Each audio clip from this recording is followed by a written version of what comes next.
A curse has befallen the region of Icewind Dale, in the form of an unrelenting winter that has slowly chipped away at those who live here for 2 long years. Most have lost the will to believe it will ever end, as hundreds of adventurers have flocked to this region in an attempt to end the curse and go down in history. None have succeeded. Those who do live to tell their tales are left frozen and mutilated by the horrors of the region. Join us as an unlikely group of adventurers come together to try and best these lands and put an end to the curse. Hello everyone, welcome back to our Tabletop Tyranny Sundays where we play Icewind Dale. I'm the Frostmage. Dear God, I forgot the name of the title. Yeah, we're here. We're gonna play some D&D. If you've seen our past content, you know what's up. I'm Jacob. As you can see, we have our awesome players here, all 6 of them. A couple of them waving. We're gonna kind of just jump right on into this thing. Usually, I like to ask a question for inspiration. The party members already have inspiration from their last session. They all had some really good roleplay scenes. So with that, we're just going to get into the recap right off the jump and then get into the game. So last session, you guys crossed the vast and open wilderness as you journeyed towards the Kraken's Kiss. Along your journey, you guys were ambushed by 4 large undead owlbears. And at first, it looked like these undead beasts would kill a couple of the party's axe beaks. However, the party rallied and dispatched the beasts. Once recovered and setting back out, the party found a place to rest. At the end of their journey, the end of their long day of traveling, they established a watch order, and then they began the night's watch, as one does. Enoch and Antiochus were up first, and thankfully, Enoch was perceptive enough to spot several cold light walkers traveling toward the party. Everyone that was sleeping was alerted, almost said aroused, was alerted, and together Antiochus and Avarice cast fireballs and kind of dispatched that threat from far away. After that, the second watch began, where Caldra and Sir Lancelot conversed with one another, and at the end of their watch, Caldra was shown a memory that had been suppressed from her by Ashana, her quarry. A memory that showed Ashana poisoning Caldra's druidic teacher. During the third watch, Heisei and Kitchus conversed as well. I don't cover as much as what was talked about, but there were some really good. If anyone watching wants to go back and watch them, they were really good roleplay scenes. It would just been so much to type out. Dear Lord. But after that third watch happened, the party all awoke, had a long rest, ate some breakfast, packed up, and set back off towards the Kraken's Kiss. This day they moved at a much slower pace, not wanting to, be jumped again in the wilderness by another, horde of undead zombies or whatnot, whatever horrors are out there in the icy wilderness. We ended our last session with the party arriving at their destination, seeing the Kraken's Kiss loom out on the horizon, not too far away from you guys, but a little bit of admin stuff before we get right on into it. You guys did take a long rest, so make sure you notate that. You guys also start with 10 temp HP for your blessing, so make sure you guys do that real quick. And Avarice, I want to say Avarice did give you guys a gold before you guys set off again. If I didn't say that, feel free to add 50 gold. Yeah, I want to say she did give you guys the gold, but that's how you got the 666 gold. Yeah. I'm pretty positive she gave it to you. Yeah, Yeah, I think she did. I think you're right, yeah. She did. I won't add any more. I like the total I'm at right now, but that's okay. It's gonna be nice when you guys get knocked overboard and drowned from all that weight of gold in your pockets. Happy May 4th, by the way, before we start. May the 4th be with you all. Oh, hey. May the 4th be with you. I was hoping for some cool trailer drops, but I haven't seen anything yet. So. Yeah. We're going to find a lightsaber in these. Oh, that would be Nice. amazing. You got your lightsaber, babe. That's in the foyer. In the front. But yeah, so you guys are all if you're looking at the image, you guys are kind of like way back here in the background. Like you guys are a couple hundred feet away. And as you guys kind of crest into this view, the ship is beginning to break the unending or never-ending white, snow landscape. So there's just a large mass that kind of rises out of out of the sea of moving ice. And as you guys arrive, you are, like I said, a couple hundred feet, maybe 200, 300 feet away from the ship. So it's still a little bit of a journey. But between your current position and the ship itself, there are numerous sinkholes that just kind of scattered throughout the whole landscape around the ship. You see geothermal vents kind of, the heat resonating from within, kind of creating these large plumes of steam clouds that just rise up into the cold winds that just get blown away. But yeah, it's got what you guys kind of see as you all kind of stop your axe peaks. The ship looms in front of you. You got all these sinkholes in front of you. What do you guys do with that? Avarice is kind of just chilling with you guys. If you guys want to talk to her, feel free to talk to her. But I'm giving you guys priority. You guys are seeing. She's just in the background. So are they all these vents, these sinkholes? Are they in like? Can we not get past them? Like we have to figure out how to get over them, or? No. Yeah, you got to bring out a 10-foot ladder. Damn it! No, these sinkholes are very much they're very sporadic. They're very spread across. There's plenty of space to walk. Oh, okay.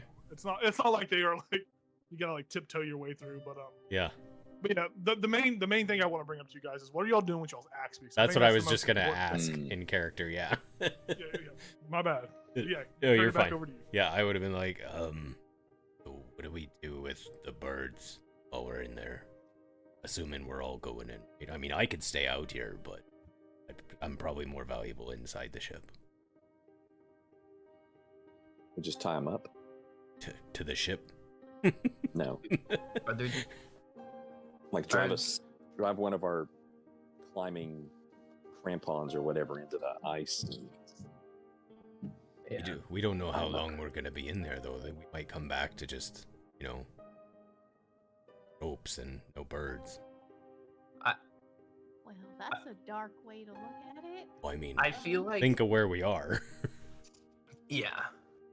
I think in theory we won't be there that long, so I think they should be fine.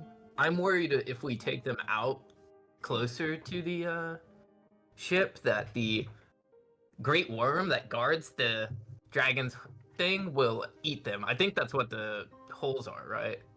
They're maybe just tunnels instead of just like it comes out of the worm and then it goes back under.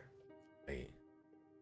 So we probably do leave it out here because I imagine it probably feels vibrations if we take them out there. Yeah, they should. I mean, I can't think of any other better idea than Enoch said. It'd suck if they all died, but yeah, unless. But I don't think we have any other option. Yeah. All right. Yep, we'll do that. Yeah, so you guys want to just kind of get some crampons, pound them into the ice, and just tie them down. Yeah, there are numerous like small croppings of rocks, like they're it's sort of like natural wind barriers. If you want to put them closer to that or something, you can feel free to. Yeah. But We yeah, don't want you to leave guys. them too exposed. Yeah. Yeah. I mean, these are just these hulking birds. They're not. I mean, yeah. You guys successfully do it. There's no check needed for that. You guys gather them up and safely stored the birds behind a rock or something. Throw a bit of snow on them. I don't know. But yeah, with that, you guys have that was the main thing I wanted to know, because if you guys were going to bring the birds with you to the ship, I needed to know where to put them on the battle map if a battle ever breaks.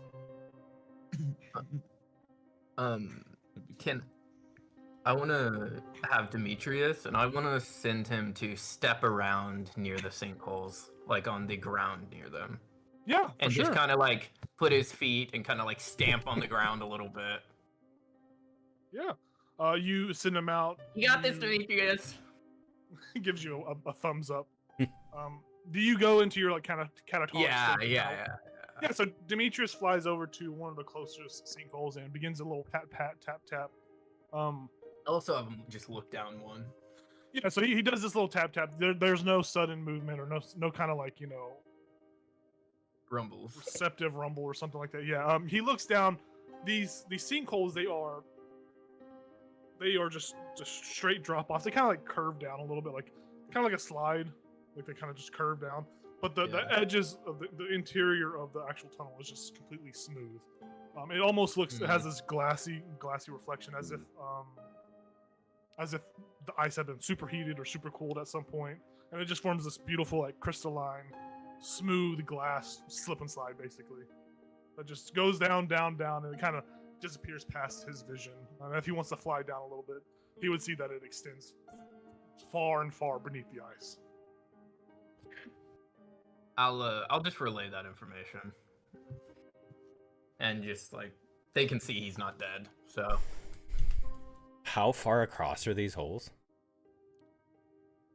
That is a good question, Craig. I'm glad you asked that. Kitchers is like, anybody got a measuring tape or see how big this thing is? These have to be from the worm, right? So these holes themselves are.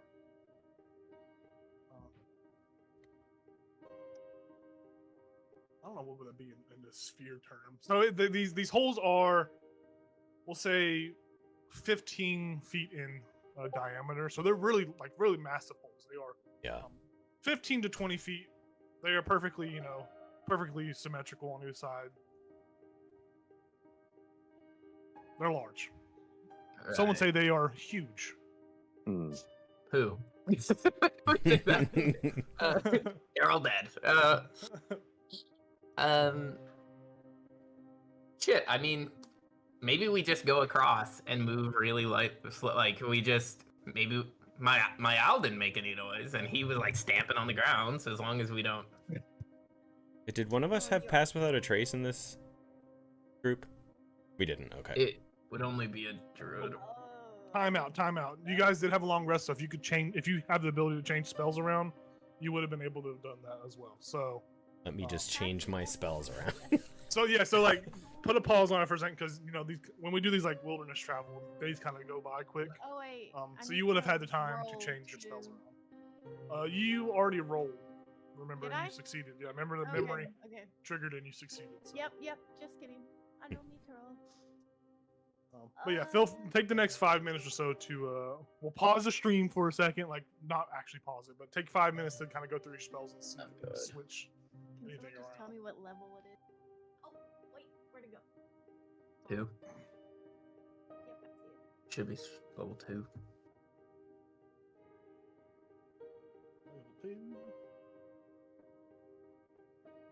Oh, we're waiting. A new Funko Pop. It's a Ooh, it's Ahsoka. bobblehead. Very solid, very nice. Very nice. Very nice. Wait, I do legacy, right? Yes. Yeah. Okay. Yeah, I have a hard time. Just trying to remind myself when we started the campaigns.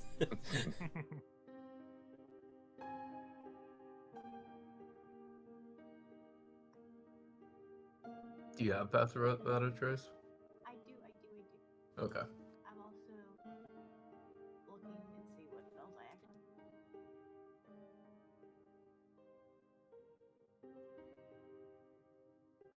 I'll I make like some mine. ambient We're music, for- ambient wind noise.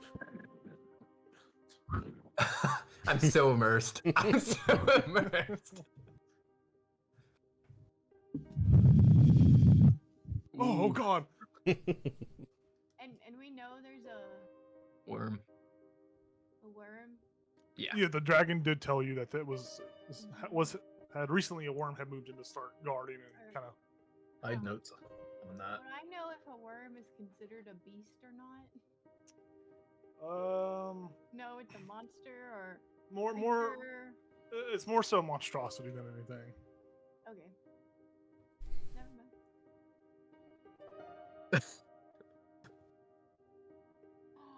What? Well, while Caldra looks at her spells, we'll let her look at her spells. You guys can continue talking. Do whatever you want. I would say Caldra, good. she took Pass Without a Trace.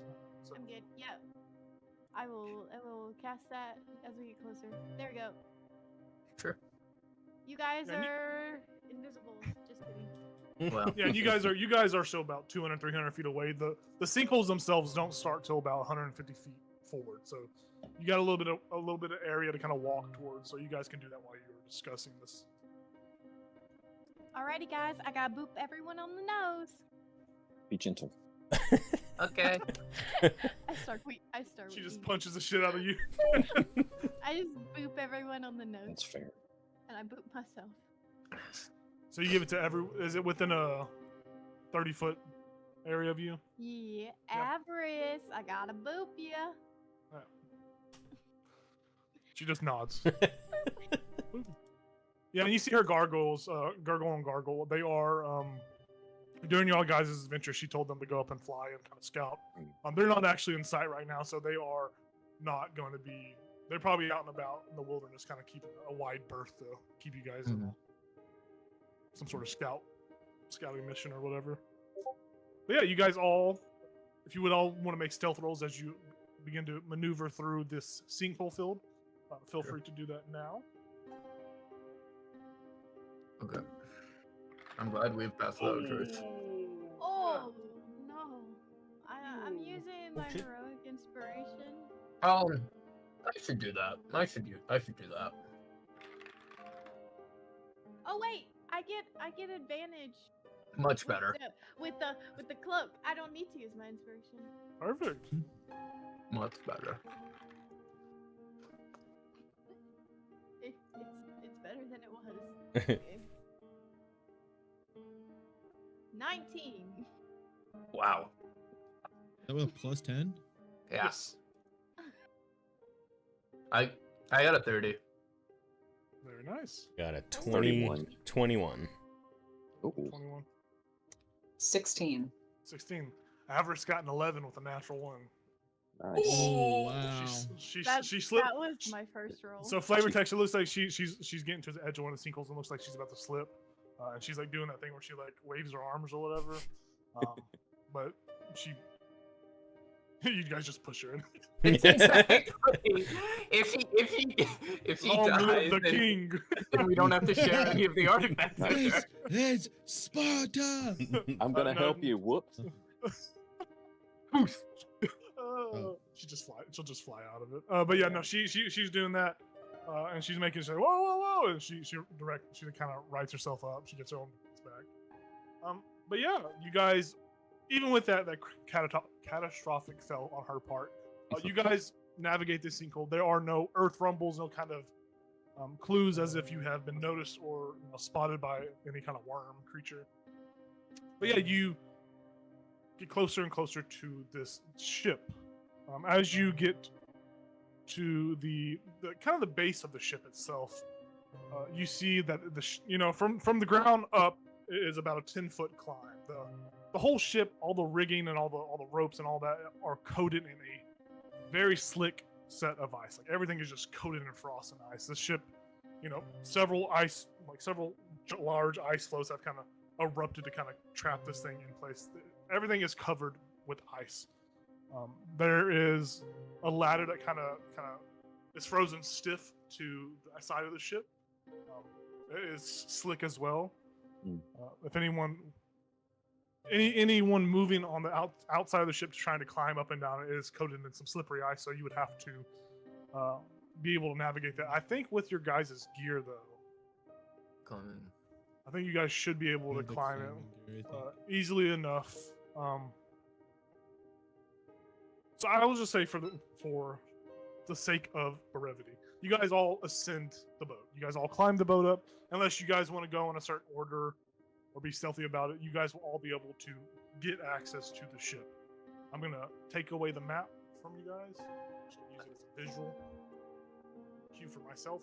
So you guys all climb the side of this ship, the Kraken's Kiss. As you climb onto the main deck, you see that there are wooden boards that are here, kind of maybe 10 or 15 feet directly away from you, are cracked and splintered from frost.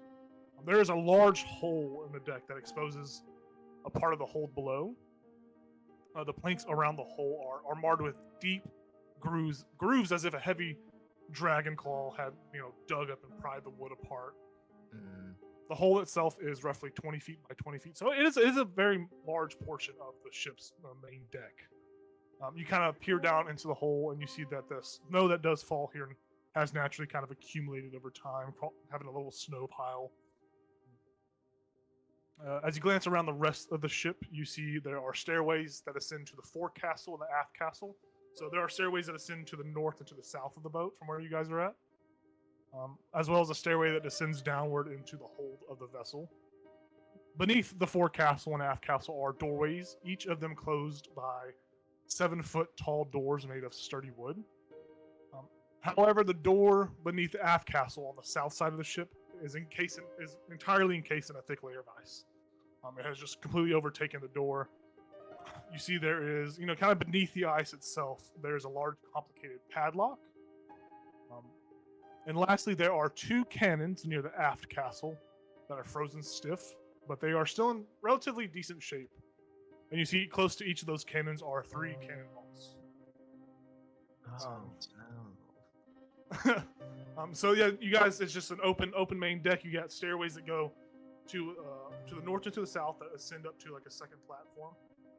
You have doors that lead into the north and south of each respective side of the ship. So there are 2 doors. There's a door to the north, a door to the south. The door to the south is encased in ice, and the door to the north is free. Caldry, you would know that from where you guys are standing at, the door to the north would head to some of the crew's cabins, and the door that is frozen shut would head to the captain's cabin. And then obviously the stairs that go down would go to the hold into some other rooms that are down there. I know where I want to go. I regurgitate that. Yeah. Actually, no. I might just show you guys the map. I think it'll just be easier for like.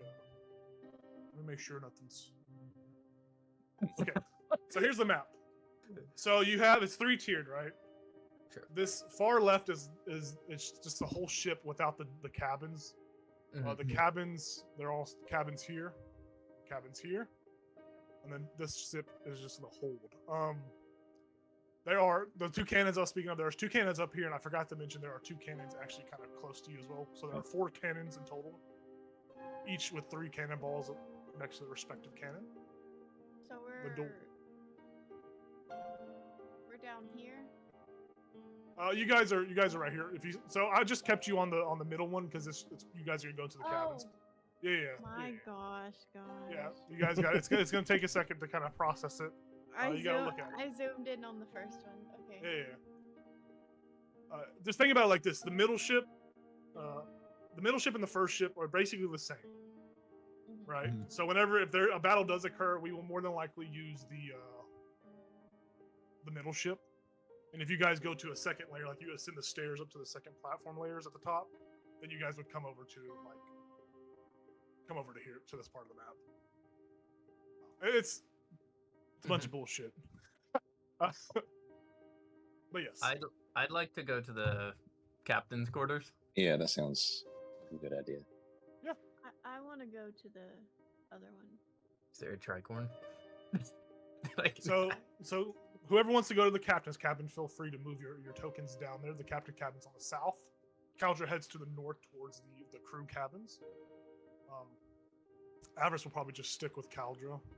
We got our backs against the wall before we kick in the door. Look down the hole. Yeah, go ahead and roll a perception check for me. Hey, perception. That's a natural 20 for 22. Yeah, so with the natural 20 for 22, yeah. you are able just to make out a glint of gold. And you see a bit of ice. You see a bit of loot that is kind of tucked away at the bottom of the hold.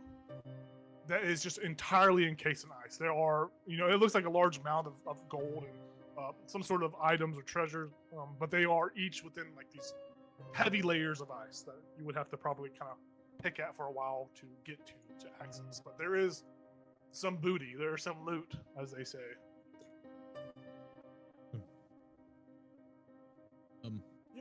I found the gold. Okay.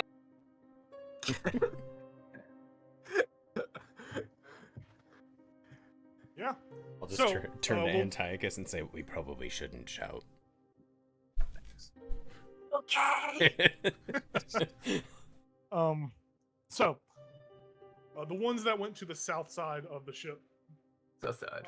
That door is completely covered with ice. In order to gain access into that door, you will have to do some serious work. You'll have to pick at it or find some way to melt the ice. The ice is impressively thick. It looks like as if, maybe the dragon had cast an icy beam of frost at it or something, or it just naturally over time had built up. But you will have to pick at it for quite a bit of time. Enoch would see this and think, there's probably got to be a better way. So he's going to go back over here. Okay. Can I use my cantrip? Elementalism? Yeah. And just create like a small fire to slowly melt. It will take longer to melt it that way than it would to be just to pick at it. Okay. Well. I will tell you, it will take an hour's worth of time to pick at with like tools. And if you try to melt it, it will take longer because it is still so cold outside that the ice itself will be kind of like an influx of temperatures battling themselves. Even unless if I you use press a firebolt. If I use you will firebolt, it will still take a God damn it. decent amount of time. Okay, fuck it. I'm gonna wild shape. Okay. I mean, you guys can come back to this door. You don't have to start using resources on the door. Yeah, if you would. But if you want to wild shape, This is personal stuff. all right. What are you wild shaping into? Hold on. A rat. All right. Also, if you guys want to use the cannons, you can shoot the door with the cannonballs that are there. There are some cannons on deck. Seems kind of loud. Potentially use ammo that we need. Caldra, there you are. You're a little rodent. Yeah, I'm a little How rodent. fitting. Little rat. I have this cool shirt. Hold on. Feels Alright. like real life. I just got it. Obviously, the more characters that chip away at the door, the time will be decreased. By the way, Love that. so if multiple people are like chipping away at the door, the time will shorten. Okay, so the more Which- bodies that are used to, It's the bottom door, right? The one toward the south. yes, the south door. I'm gonna. Yeah, that's the I would come captain's. home. Yeah, I'll chip out the We'll door. also chip. Yeah. So Let's whoever's chip chipping it. away, you guys will just be in the background, just picking away. Yeah. How many? Is it just 3 people or 4 people? How many people? I am there chipping. 3 So- so far. So the 3 of you? Yeah, so we'll say with the 3 of you, each of you will take the time down by 15 minutes. So it'll take 15 minutes in time to chip away at it with the 3 of you. Sure. Perfect. So you Question. guys just begin doing that. Yes. Question. It's very big of a stretch. The dagger I got, the glass cutter dagger. Could I potentially use that to shave off some time? I don't know. I know it says glass specifically, but I just want to double check. Because ice glass. You're going to hate me for it, but I'm going to tell you. I'm just going to say no just because it is specific That's to totally just fine. glass. To glass. That's totally fine. It was a stretch, and I wanted to see. Yeah, no, I like it. It's just if it it's just the way it's worded. I don't want to. Yeah, Mhm. that's cool. With it, but yeah, you guys begin chipping away at it. It's gonna take about 15 minutes. While they are doing that, Caldra is going into a rat and going into the cabins. Sir Lancelot and Enoch, what are 2 of you doing before we get to Caldra? And you guys see her wild shape and just scurry under the door. I would be helping to chip right now, which I think Okay. I said earlier, but I probably wasn't audible. Enoch, Gotcha. Enoch would go listen at the door that Caldra just crawled into to see if there's any distress squeaks. You hear a mouse trap go off. I'm just kidding. And then if yeah, nothing perfect. happens, if nothing immediately or seems to happen in there, then he would just go in afterwards. Okay, yeah. So we'll say that Caldra will go in a couple of rooms and you can kind of head in after that. Yeah. Since there are 4 people working on the door itself, it'll only take 5 minutes now. So you guys have reduced the time with multiple people working. Nice. I mean, it is. You guys are like really digging in. These are some heavy swings too. This ice is thick, but you are slowly watching progress happen. Yeah, we cut over to Caldra. Caldra, you enter that hallway, and you see it is a hallway with multiple doors. Yes, that is a corridor that extends with multiple doors. You remember that the door to your immediate left goes to the surgeon's cabin, the surgeon's cabin. The door to the immediate right goes to the first mate's captain. The second door goes to the chart room, where with the map and the navigator, where you might have been at for a majority of the time. And then at the end of this hallway is the storage room. I'm gonna go in here. You're gonna crawl into the door to the right, to the chart room. Yeah. So as you crawl underneath this door, you see there are pieces of parchment and paper that kind of just litter the entirety of the floor itself.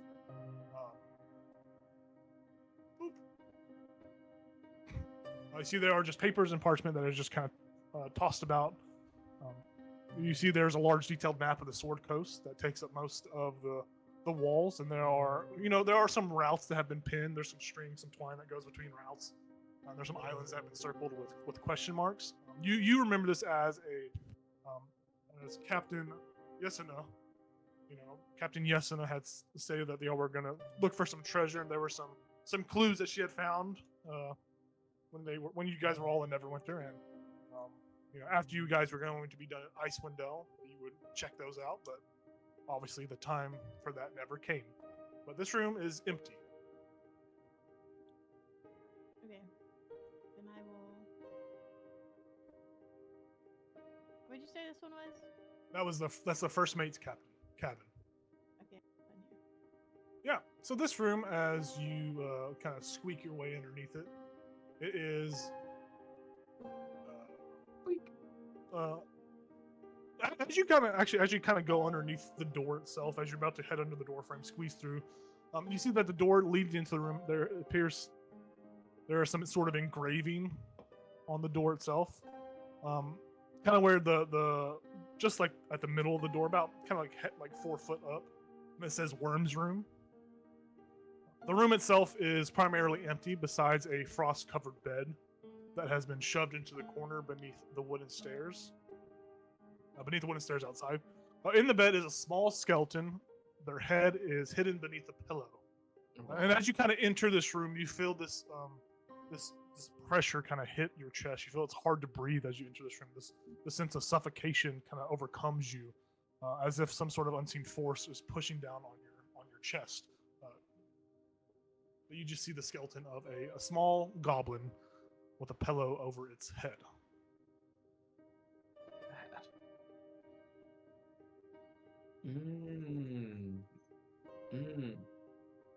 About this time, Enoch, you would not hear any distress squeaks, and you would enter and see a hallway. You don't see Caldra's little rat form, little mouse form, but you see very much what I described. You see doors all on this corridor.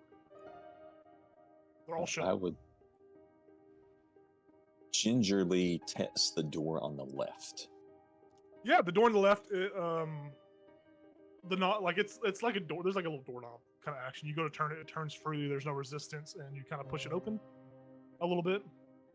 And this room, as you kind of uncover it, it is a very narrow room, very narrow cabin. There are shelves and containers that are scattered about, all on the floor. There are dirty, blood-soaked bandages, kind of dotting the landscape. You see a small cluster of dried leaves that have kind of frozen to the floor in several places. Sorry, a burp came over me. You also see there is a disheveled, frost-covered bed that is tucked into the alcove beneath the stairs, beneath where the stairs outside ascend. In the bed is the skeleton of a 8-foot-tall humanoid. The skull of this skeleton is caved in on one side. And as you enter this room, you have this overwhelming anger just takes over. You feel just disgust, this anger that just hits you in your heart, and you feel this weird taste. If it had a taste, the taste of betrayal in your mouth, you just feel this overcoming, unnatural anger kind of take root within your body. The skeleton is lying in the bed. I would attempt to get a closer look at the skeleton before becoming overcome with the weird. Yeah, it's not like you're just like it's just this feeling kind of descends upon you. It doesn't affect you, it doesn't make you angry, but like you just feel this presence of anger. Okay. You go to the skeleton. The skeleton itself is, as you kind of get closer, you kind of recognize it as a Goliath as well. Hmm. You know that it's a Goliath. It's a very tall. It's got very much Goliath distinct features. A quick look at the room. You know there's not much in the. You kind of like peek under the bed with your natural perception. There's nothing to this room besides the body. These rooms are tiny. It is a ship. But yeah, the head itself. If you want to make a medicine check, you could kind of try to ascertain what would have happened. Yeah, why not? Ooh. I got good medicine. 11. It looks like some sort of blunt trauma to the head, kind of caved it in. In that case, I would exit back out into the hallway Yeah. and catch my breath, hopefully. Yeah, you do that, and we'll kind of come back over to Calger real quick. Calger, would you have stayed in that room, or would you have popped out? I'm just sitting on the bed and just Oh, looking at Worm.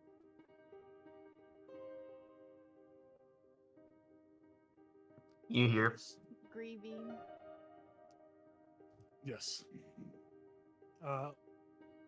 In this moment of you sitting on this bed, you hear the picking away at ice outside.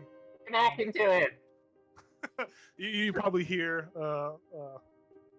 the familiar voice of your quarry, your friend indeed, Shauna. She says to you, I remember this one. Put up quite a struggle, but in the end he succumbed to his suffocation. And we come back over to Enoch. Enoch, you are still in the hallway. You kind of you're in the hallway. You haven't seen Calger. You haven't seen the little rat bastard. But you are in this hallway.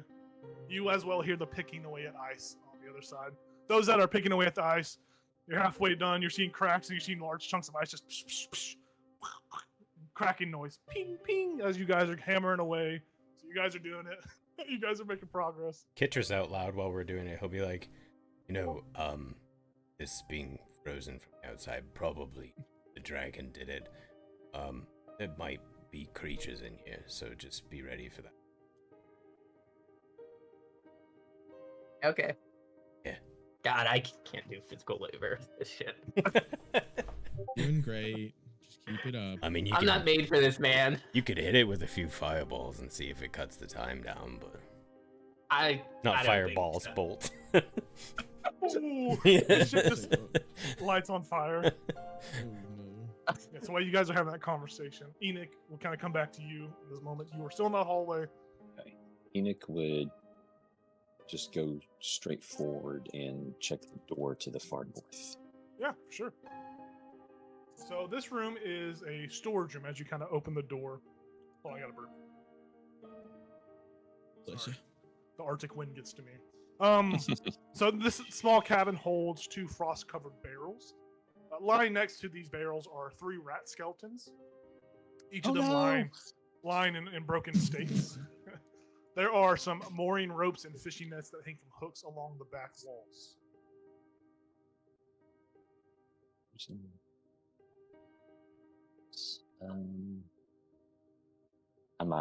Enoch would go and see if the barrels would take much effort to get into, to see what was in them.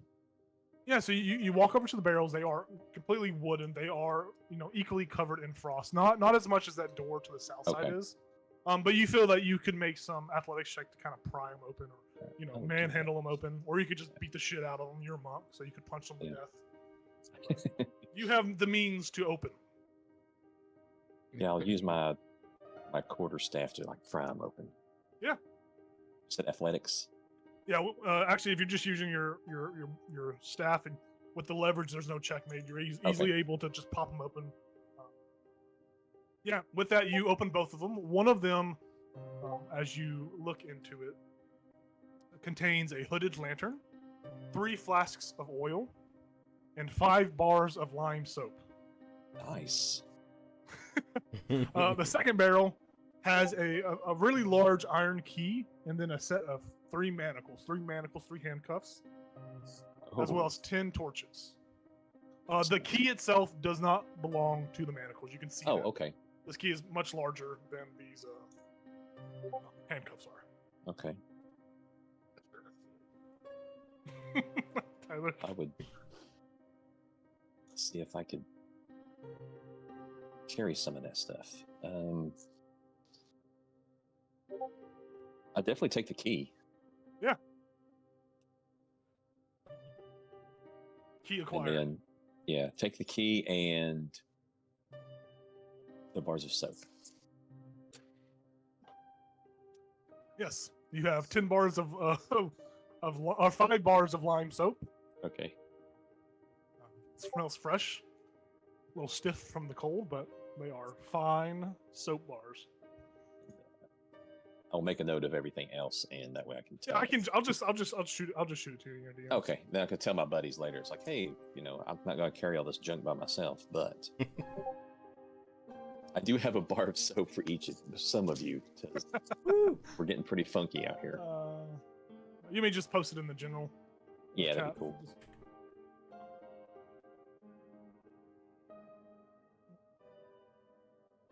I like this music. That's nice. There you go. Yeah, I do like this piano. Yeah, so you do that. You're kind of in that room.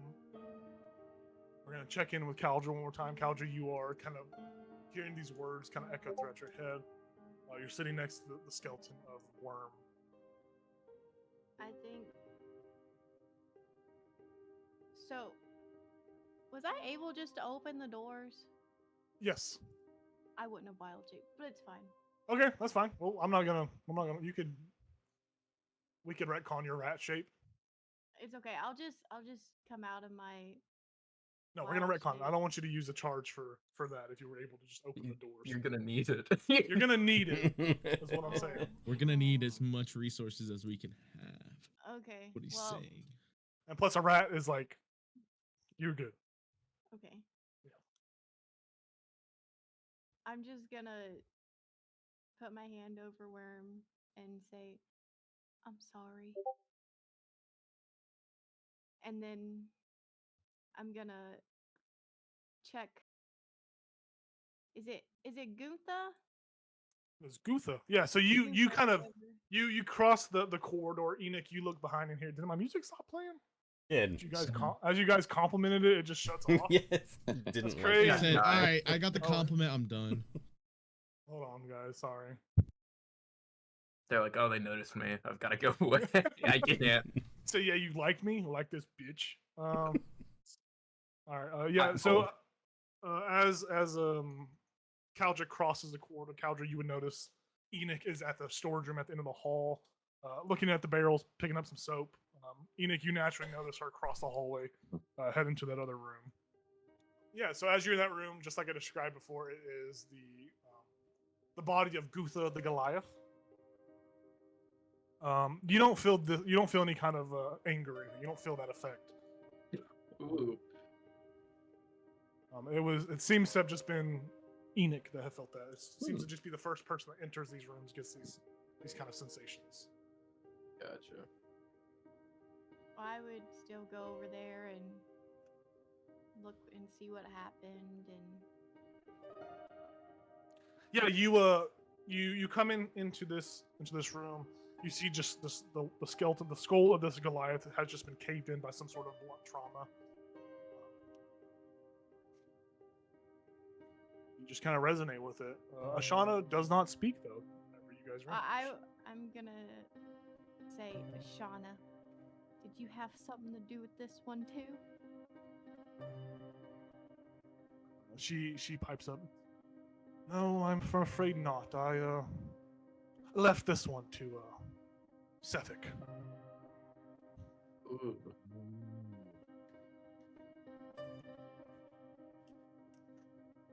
And you're like, she says Sethic, and you're like, you kind of think back on it, and you remember this like olive complexion, like mariner type. But it's you find it hard to recall anything else. It's like it's hazy. It's like some sort of fog cloud is like clouding your memory of this as you try to like remember more details about this person, but you just can't seem to kind of find it. It's like it's on the tip of your tongue, the tip of your brain, but you just can't bring it forth. I'm gonna quickly walk out of these rooms. Would I know where Tara's room is, Ella's, Panrose, like where would their You know, rooms most of the crew, besides like the specialized crew or the ones that are up here, would be down in the hold. There were some hammocks down there that kind of hung from, from the rafters. Okay. Then I'm gonna walk over and say, Antiochus, Yeah. I need you to use your lens right now on me. Okay. Can you get lower? Can you I don't know how it works. Can you see a specific thing if you think about it? I can try. Can you see what happened to my crew? Yeah. All right. I will use my lens of insight. And I'll- Better roll me a d20 because this is some. I'm gonna force her to roll a 1. Hmm. And then I will roll mine. Can I give him guidance? This is unimportant. This was unimportant. So he's making you roll, like you failed to save on it. Okay. I would say you Peter. would need to use a spell to use it on the quarry, not on Caldra. Oh. More specific to using it on Shauna. Would I know that? I think you would know that. I think you Okay. would. I think Caldra would have like. Gotcha. I think Caldra, you would have said something too. I think you guys at this point would be Sure. insight checking. I'll her, give- not Caldra. Okay, I gotta figure this out. I gotta, to get this memory, I gotta use it on the quarry. It's a technical thing, and then I'll cast the invisibility on myself, Yep. and then I will, I'll lens of insight on the quarry. Give the quarry a 1. I rolled a 15. Okay. So unless the quarry's got a plus 15, What is it? deception. No. She can't roll. She gets a Yeah. 1. So. Okay, Yeah. So you are using the lens of insight to kind of gather a secret of what happened to the crew. Yep. That is what you're looking for. I'm gonna take you to the secret channel, Tyler. Ooh. And we will be right back momentarily. Bye. Yay. More trauma.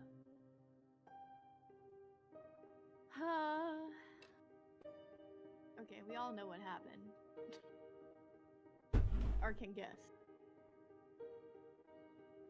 Sefik revealed. She killed them all. Interesting. Well, I think I mentioned he was on the crew like You did. very, very beginning. Yeah, Yeah. very beginning. But we haven't ran into him. as Right, we this didn't have crew that whole Yeah. because the other bunch. Yeah, the other bunch took him out. Left me to die. At least that's what I think. Clearly, he helped Yeah. to let everybody Yeah. else die. Yeah. Great times, great times. Yeah. I'm sad.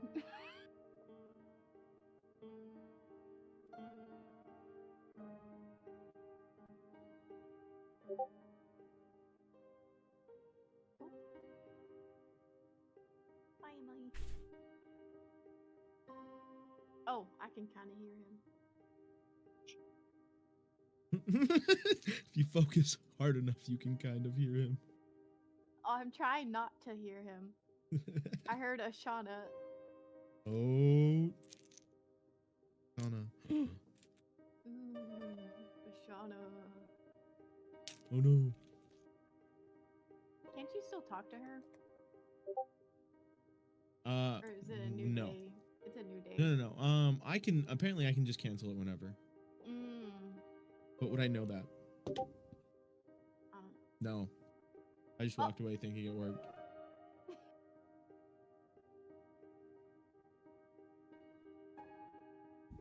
My character's my not gosh, too Nathan. trained with his skills.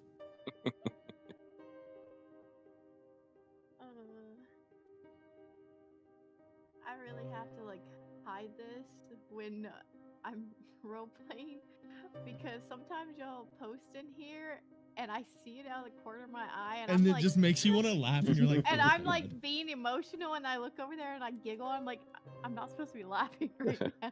Yeah, or I'll see like something pop up in the corner of my screen, and be like, "Oh, this person said this in this chat," and I'm like, "Oh God." I love that though. When I like managed to like see that in you, like you got interrupted in your flow. It's like the funniest shit. I like get so happy. So sorry, but I do enjoy that. I'm not gonna stop. Oh man, yeah. I'm just like, oh no. And then I'm like, Man, that must be some secret. Oh yeah, they're Yeah. still going. I'm Damn. telling you, oh, we're back. Whoa! Oh, you froze. No, no. Oh, what happened? Oh, Tyler just keeps freezing. Hey, it's just like the game. It's because he's on the boat. Yeah, it got so cold. You can hear me? Mhm. Yeah. Okay. Mhm. Well, I saw it looked like you, but it was Ashana. I saw a mariner-looking person, and then I saw a wizard, dark hair. It was a woman, pale skin. She's part of the Arcane Brotherhood. Her name was Nas. Nah.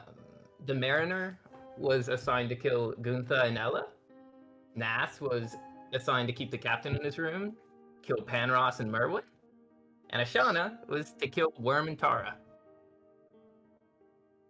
I saw the plot. I didn't see it actually happen, but they formed it was like a plot. This was premeditated.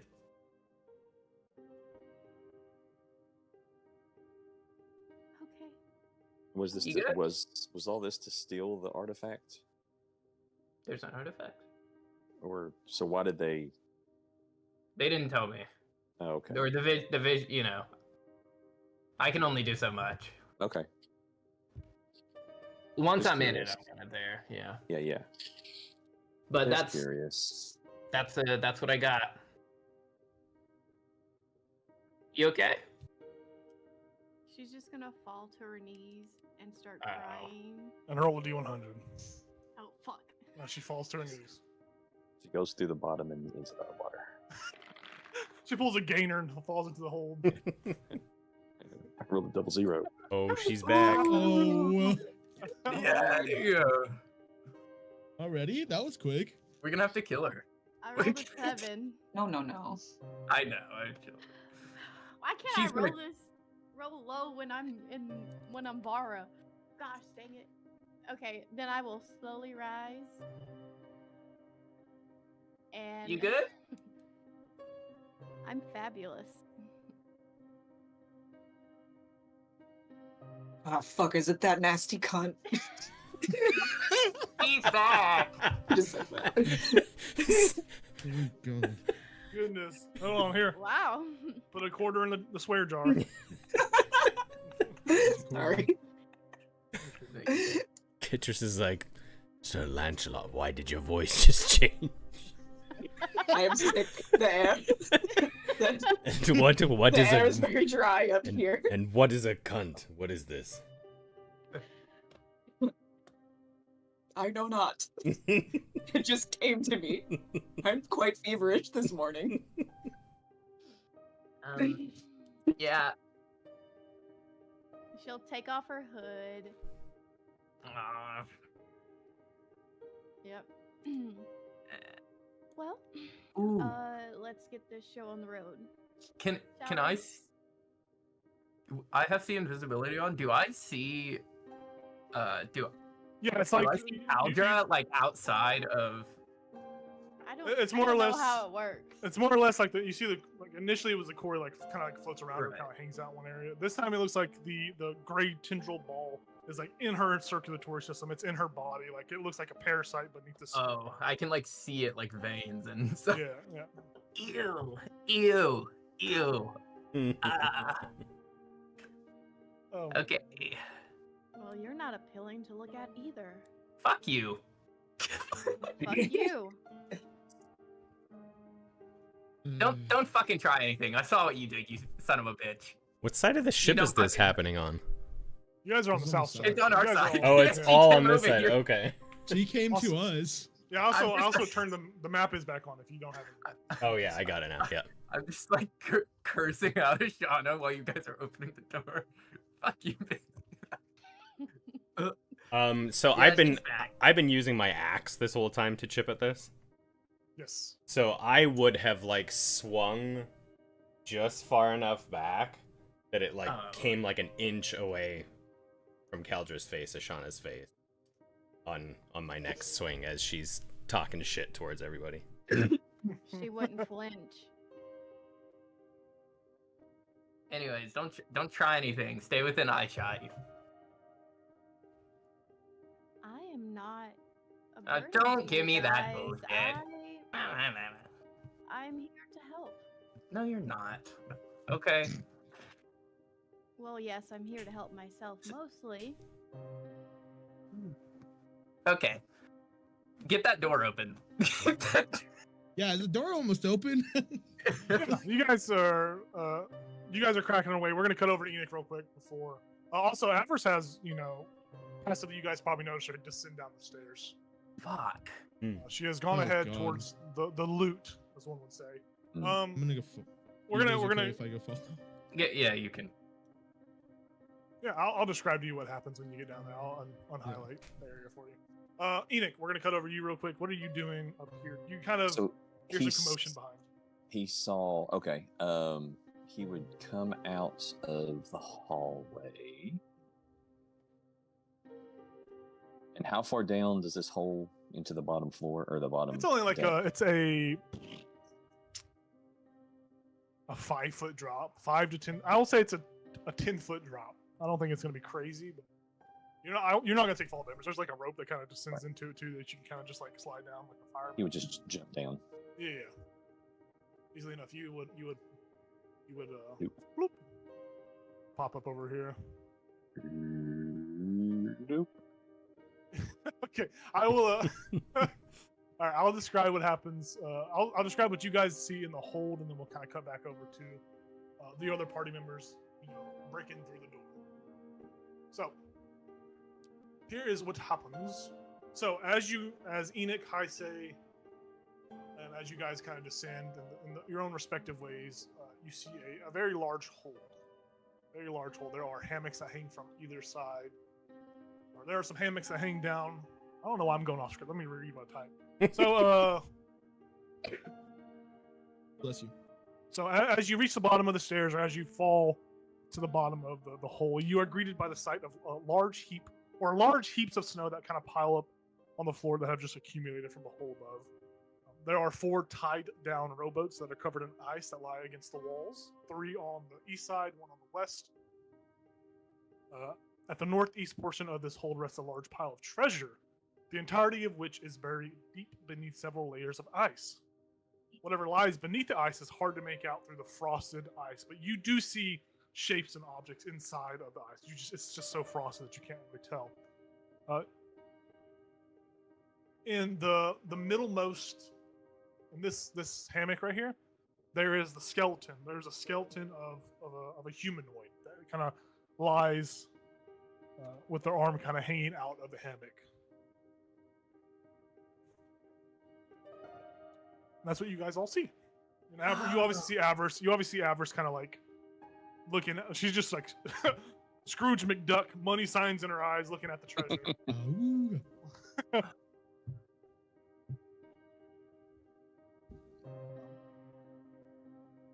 So that's what you guys all see down there. Tyler, you look like you had something you wanted to say. I had an epiphany. Okay. I'll- Shauna, you're still upstairs at the moment. I'll look at Shauna and say, "Oh fuck," and then I'll look at her and say, "You are wanted and you're loved." I remembered that. We'll just say since this is the first time, I'll say why not? Roll a d100. Maybe this can calm her down. This is like, Yeah, because that's such a specific thing, and you called back to it, so I'll allow it. Oh wait, she also said that we could punch her, right? Yeah. Yeah, that is true. We could. Okay. Let's try this one first. Yeah, yeah. And Tiny, You are loved. and Tiny, you say that, but it doesn't look to like take hold over. Fuck. everything. He said that would Try. work. Good try. Yeah, I remembered it, and then I was like, I remember you said something, and I checked my notes because I wrote it in there. About this time, the last piece of ice cracks off the door. You see just this wooden door with a very intricate looking padlock that's hanging from the doorknob lock or whatever is now exposed. You have broke through the ice. We will stay with. I'll let you guys can. We'll go back to the people in the bottom. Are people in the hold talking about anything? Are y'all doing anything down here? Enoch would ask Avarice if she had a quick means of getting rid of the ice on the treasure pile. She says, she looks to you and she says, I fear the best way to crack through this is with manual labor. I don't think we should use anything spell-wise. I mean, All right. We have the labor, might as well. I mean, we could roll one of those cannons down here and That doesn't seem. shoot it, but Blow money everywhere. She does like put her hand on it and she says, I sensed something. I sensed several things quite powerful in here. But from what it looks like, this would take several hours to carve through. There appears to be 4 layers of thick ice. So cold ice. Very thick. Might take an hour for each layer of ice to be chipped away at. Okay. I'm gonna start punching this ice. I'll start No. helping. If he's actually gonna start punching, I'll start helping, I guess. Yeah, so those two- shrug and just. Yeah, Avarice will Yeah. Avarice will just get in the hammock and watch you guys work. God, Okay. Just be like rocking back and forth, and she's like, Is there a skeleton in that hammock or no? just the middle one. This one right here. Okay. There's a skeleton. Snuggling. But yeah, so that you guys hear the chipping and punching of some ice down below in the hold. Also, there are 2 doors in this hold. There's a door to the south, a door to the north as well. But we cut over to the main crew. You guys have just cleared the ice away, or the other crew, not the main crew. You guys have cleared the ice away. Ashana is still Ashana. What are you doing? I will. Can we like open the door? yeah. Yeah, you go to open the door, but you notice that the large padlock has it locked. It's like an iron padlock. It's very intricate looking. I can handle this guy, unless you guys want to do something. I'll I go don't over think I know what- I'll go over to the hole and I'll say, you guys see any keys down there? Any random keys? There's a lock on this door. I have a very large key Can I that can I I got from have? a barrel. Can you have it? I'll Sure. come grab grab it from you. He Dodge says throws it. no. He says no. Oh, you can't have it. Fuck. Precious. No, Go get- he tries to throw it up. I try to Fall catch back it. down. Oh, okay, never mind. Yeah, you catch it. I'll bring it over to the lock. Does it fit? Like a glove. Okay. Yeah. I didn't have to waste the spell slot. Yeah. Yeah. Take the lock off. I'll just be like, I can go in first. Don't mind. Just in case there's something in here. Sure. Very well. I will. You should keep the open- lock with you. Keep the lock. Like, take it with us. Yeah. What if we need a lock? Sure. Put the Yeah, lock and the you wanna key in my add- bag. Yeah. Yeah, if you want to add Casual. an iron key and iron lock. Casual hoarding mentality. Mhm. So yeah, as you open this door, Kitris, as you pocket the lock and the key, the door creaks open, revealing the space inside. This cabin is spacious. as spacious as a cabin can be on a ship. There's frost that covers every surface in here and every furnishing. Sitting at a table with its head slumped against the tabletop, its left arm tossed over a frozen over iron chest, while its right arm lies atop a closed journal, is a dark, frostbitten half-elf. The skin itself has darkened entirely, and it is taut over the bones beneath. There are massive pieces of ice that kind of encase their forearm and their hands. As you look at the hands themselves, you notice that they are sharp and more claw-like, as bones poke out from beneath the shredded skin. The rest of the body is covered by a large jacket, large pirate jacket, and a wide-brimmed hat that hides most of their skull. Around the rest of the room, especially on the floor, are many empty wine bottles whose label read "Sweet Berry Summer Wine." So, What year is it? Okay. What year is it? In Icewind Dale? Yeah. Trying to see No, if what it's year's prime the wine? vintage. Yeah. There is no label, no year. It just says "Sweet Berry Summer Wine." All these bottles are empty, by the way. They are empty. so you said he has his arm over a chest? Yeah. So this very taunt, dark, frostbitten elf has one of its arms over a iron chest and one of its arms over a journal. And both of those are frozen? No, they're just beneath. I mean, they have frost covering them, but more or less Frost, okay. the hands of the actual captain has like their forearms are like encased by like large pieces of ice, Oh, okay. Interesting. which is it's weird. I'll invite the other two in here. It doesn't seem to be any enemies in here. So. Sure. Yeah, you guys go in there. Is there a ghost? Did I feel anything can when I I do first came in? Oh, actually, right? Nope. Okay. Nice. I see invisibility, so I figured maybe I'd see a ghost if there were ghosts. No. I am gonna use my magic awareness. Oh wait. So it says I know the location of any spell or magic item within 60 feet that isn't behind total cover. Would a chest be total cover? Okay, then never mind. I wouldn't. Yeah. Okay. While that is happening, as you guys kind of think about what you want to do, you guys watch Ashana head off to the north and disappear into that corridor. And Star, whatever you message me, you do what you set out to do. But yeah, you guys just watch her disappear to the north corridor. Yeah, we We stay should with. really have someone with her. We'll stay Yeah, with. is this okay? I feel I want to stay in here though. I suppose I will follow her. If you need before he does backup, that. He'll pick up a bottle of one of the empty wine bottles and sniff it and say, a fine vintage, and then he'll leave. Okay, you do that.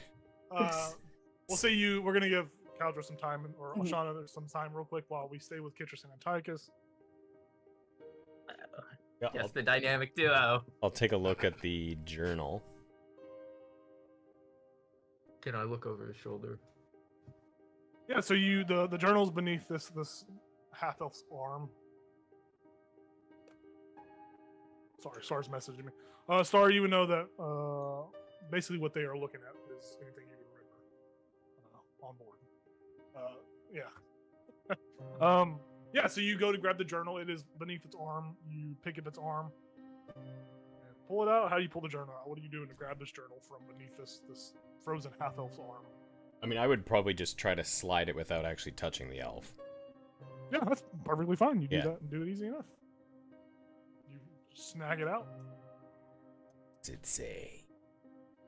Yeah, you flip through it. There's a lot in there. It would take roughly half an hour to kind of read through it. It is like a diary of sorts. Okay. Well, what Just the kinda put it- page specifically that it was open to? Is there anything relevant on it, or like I would still pocket it, but Oh yeah, so it was the last page. You read the last page, and at the bottom of the you read this. It's obviously handwritten by this elf. It says, "Ship crashed in the night. The only thing I remember is being flung from my bed and hitting the wall. I awoke the next day to see the state of the ship. Whatever damage or water intrusion that was suffered had been entirely sealed off and frozen by elements." You're reading this and you're like, how did this person get out with the doors frozen? Kind of like that's kind of hitting the first thought of your brain. Yeah. The reading continues. "Called out to my crew, but got no reply. Found the crew dead, each one done differently than the last. 3 crew members are missing: Cephik Caltro, Nas Lantomir, and Caldra. I guess this is it. My last entry. At least the wine hasn't frozen over yet." You see further down at the bottom of this same page is another blotched entry, written with heavy hand. "Curse those 3 leaving me behind. I hope they rot in hell or die elsewhere. I've eaten what meat the others had on their bones. It keeps talking to me every night. It asks me what I want. I plead for rescue, but it only laughs and denies me that damned shadowy figure. I give in. Tonight, I'll ask for something. A means to get justice for what has happened to me. A way to get my revenge. I don't care what the repercussions are. I just want my revenge." And like the last, like kind of like draws off and drags off the page. And this last entry is kind of written in blood. It's like very bloody.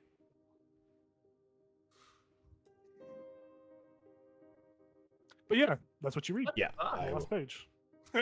I'll pocket the journal to read more later. It's like a nighttime story. Did you read it too over my shoulder? Yeah. Yeah, okay. I'll just say, what the fuck? Yeah, I don't know. Wild. You wanna look at the chest? I kind of do, yeah. Let's open that fucking bad boy up. Is it locked? Yeah, so you look at the chest. The chest is frozen shut. Son of a bitch. You do not know if it's locked or not because it is frozen shut. You estimate it might take about 10 minutes to kind of get the ice off of the... With 2 people? Or is that 1 person? More or less with 1 person doing it. With 2 people, you'd probably half the time to 5 minutes. So it still takes some time to get... Can I look just around before we start doing that? Can I look around and see if there's anything I didn't notice on first glance? Yeah, make a perception check. Investigation? Yeah, investigation's fine. Okay. Nice.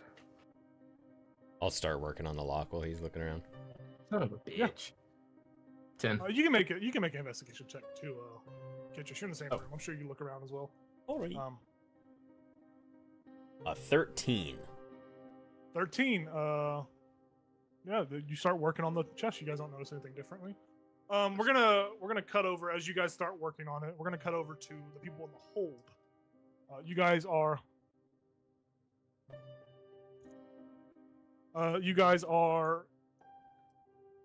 chopping away at this thing. You made maybe,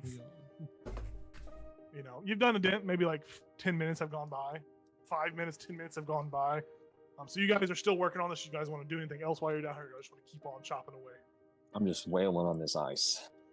Yeah, Perfect. hard Yeah. work pays off. Yeah, you do that. You're doing it. Avarice is swinging back and forth. All right, we'll cut over to Sir Lancelot would have entered the corridor by now, and you would see that Caldra, as you kind of come in there, would be in this main hallway. So you would kind of run into her, Sir Lancelot, as you enter this She's corridor. You see walking her. out. Can I help you? I just felt that you might need a chaperone. Ah, well, I don't. But if you like to follow me like a lost puppy, you can. That was quite rude. Says the one that called me a cunt. That's fair. Did I see which door that she came out of, or was she just walking? She was coming from that back half of the hallway, so maybe those 2 doors. You don't see exactly which door she came out of. I'm gonna So peek in them. Yeah, you peek into the door on your right first, or you peek into the door in the north first, the storage room. You see 2 barrels that have been, ravaged through recently by the guy that brought back some soap, which he made aware to tell everyone that he got some soap. Yep. So you see that. Nothing else in here stands out. You look in the other room. This other room appears to be a navigation room of some sort. So there's parchment and paper that lie all on the floor. You notice on the wall itself there is a space that is missing something, because you see like there is a you see an area that has like no frost on it. Like something's been torn down. There's an area of frost that is missing. So it looks like something is missing from that section. Mhm. You would naturally notice. This room's not big. It's not hard. It would be easy to spot too. So Cool. you notice that. Okay. I will come back. Perfect. Knowing that. Yeah. As you guys are coming back, so we have multiple groups pounding away at ice. Trying to get whatever treasure is in here. Ashana and Sir Lancelot, where you guys keep walking downstairs. Where are you two going? We're gonna stay with you. Ashana is staying on the upper deck and just leaning against the wall of the ship. Perfect. And we'll go back and check in on the boys, I guess. Yeah, you see them in this room with this test. They are just chipping away at it. Can you look around the room? We didn't find shit, but maybe I don't know. I was gonna say maybe your eyes work, but you're kind of old. So can you just look around? I am old, but I have insight. And he will look around. Yeah, go ahead and make an investigation or perception check. And you see this figure as well. You see this taunt skin half elf, like charred black skin. Oh. Look different. I'm using my heroic inspiration because I feel like it. Nat 20, let's go. You can't see have a as- big game. you watch Can't have a as- big game in For a that total one. of 25, by the way. So Yeah. You're watching as these guys are picking away at the ice on his chest. Which you guys moved it away from that pirate captain. You notice that this pirate captain, as it lays with its head against the table, you notice there's a key that dangles off of its neck. damn. I will grab that. Yeah, you go to give it a tug, and as you pull down on it, a frost-covered hand reaches up and grabs your hand, and this thing looks up at you. Ooh. We are going to take a bathroom break, and then we're going to roll some initiative Ooh. as you feel the temperature suddenly plummet. We We'll be right back in Alright. 5 minutes. Oh yeah. Wait, what is that?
back to our game. So we ended with Sir Lancelot going to grab the key around the captain's neck and reached up a hand. The captain reached his hand up, this black like clawed hand. There's like ice around it. Reached up, grabbed your hand, and just looked at you. This red like glow kind of coming to their eyes. As that happens, down below deck, those by the ice, the hoard of treasure, you notice the skeleton in the hammock. You watch as ice begins to kind of coalesce and come around it as this skeleton like rises. Except you notice that the skeleton itself, as the skeleton rises up, hovering above the skeleton is like only can be described as floating ice shards that kind of form a face around, like a ghostly ice ghost around these skeletons kind of hovers above them, and you watch it kind of lift up, and you all see this and react. Everyone in that room reacts. I need everyone to roll initiative, and I'm going to show you what the captain looks like. I have a little bit of a screenshot here for you. This is what the captain looks like, except there are like some coats and like pirate captain gear on it. It looks like this. You didn't see the tail, but you watch it. Wow. Yeah, it looks very menacing, very nasty. Pretty cool. And then I'll show you a picture of what the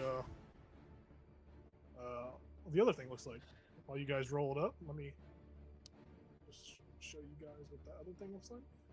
We can get into this thing.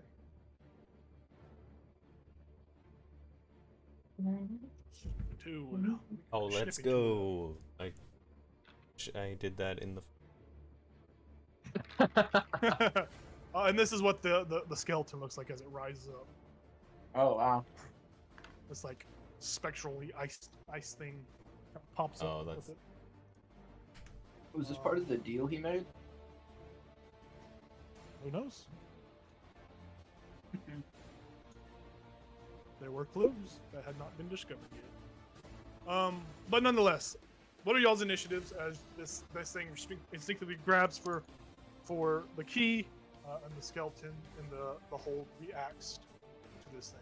I got What a did y'all get? 23. I got a natural 20. Hell yeah! Antiochus, what'd you get? 10. Nice, Ashana. 14. And I used Eat it. my inspiration. Perfect. Enoch, what'd you get? Nate, what'd you get? He held up a finger. He said I didn't he realize I was rolled. muted. 18. Very nice. Hi, say, what'd you get? 19. Nice. Sir Lancelot? 15. Very nice. The turtle himself. So we see this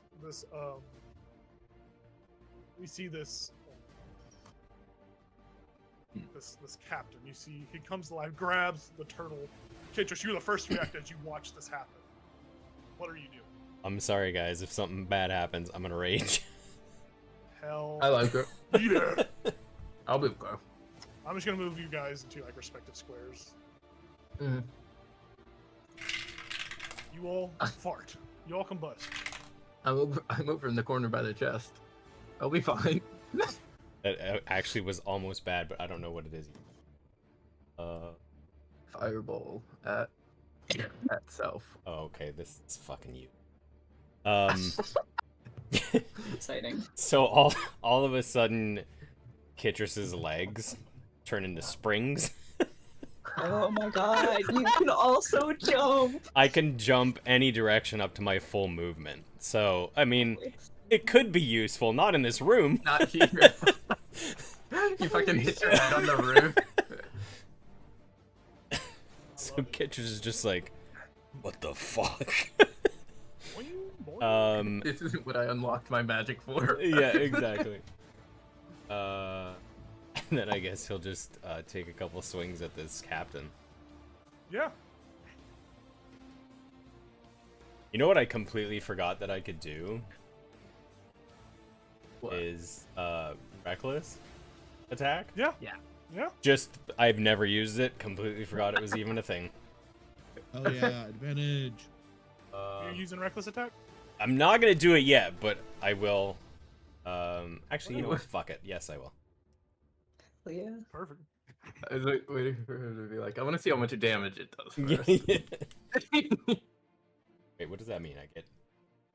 You just roll with Advantage. advantage, and then Advantage, whoever okay. hits you has advantage on their attacks because Yeah. you're leaving yourself open.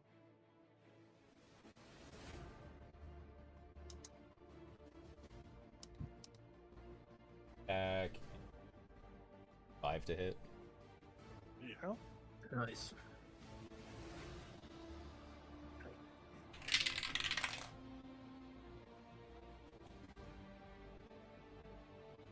Don't forget your rage damage either. Yes.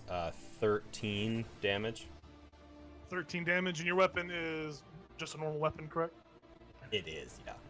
You watch as like it seems there's some sort of resistance as your weapon makes contact with this creature. You only deal 6 damage. You said 13, right? Yeah.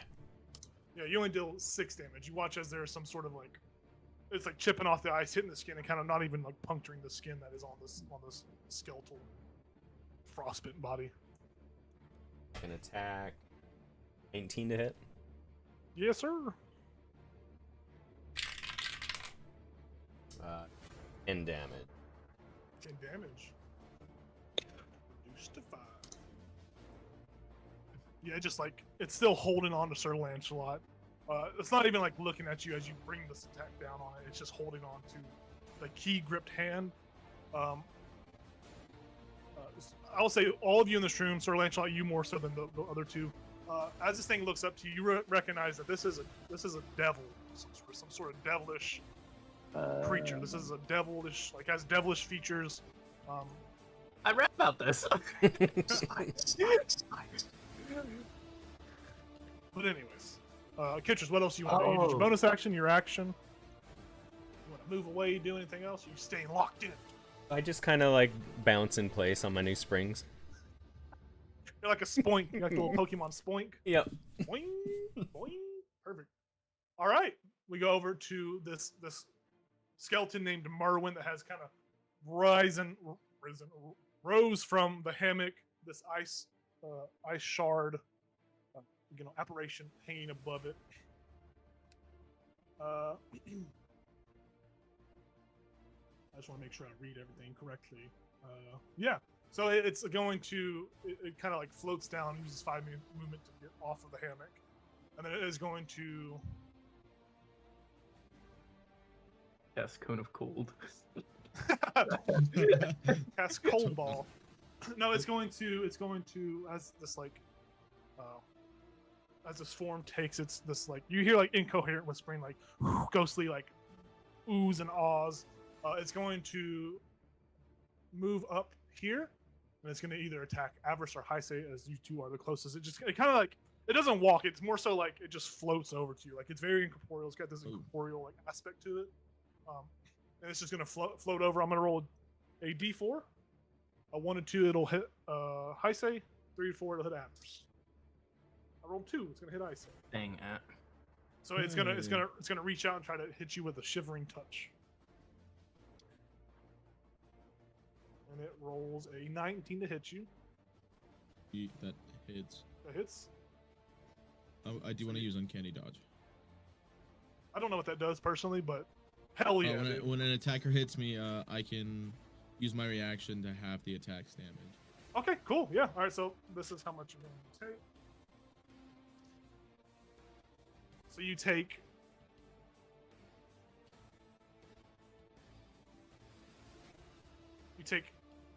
12 cold damage, and you take 2 necrotic damage. So a total of 14 damage as this thing like passes through your chest and comes back, and you just feel this pervasive like force. This cold just kind of spreads throughout.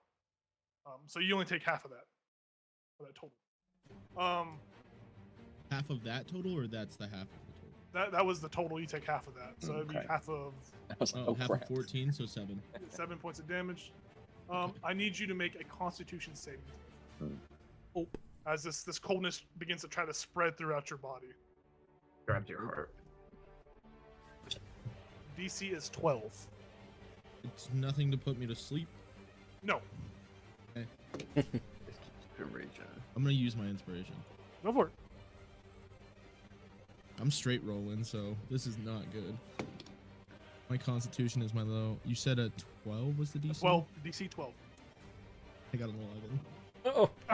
Yeah. So as the shivering cold kind of lingers within your body longer, at the start of your turn, you're going to take a D6 cold damage, and then you'll be able to repeat the saving throw at the end of your turn. So when your turn comes up, I'll roll a D6, and you will take cold damage. So it's kind of just like lingers within your body.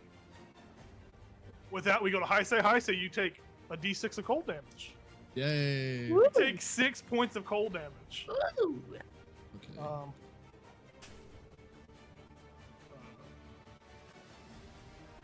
This thing goes, ooh. Shiver. Hey. Well, I'll move just right here. Yep. And I already have my daggers in my hand because I was chipping at ice. I'm gonna start attacking this guy. Go for it. And would it be flanking with Avarice right there? Or? Yeah. Very much so.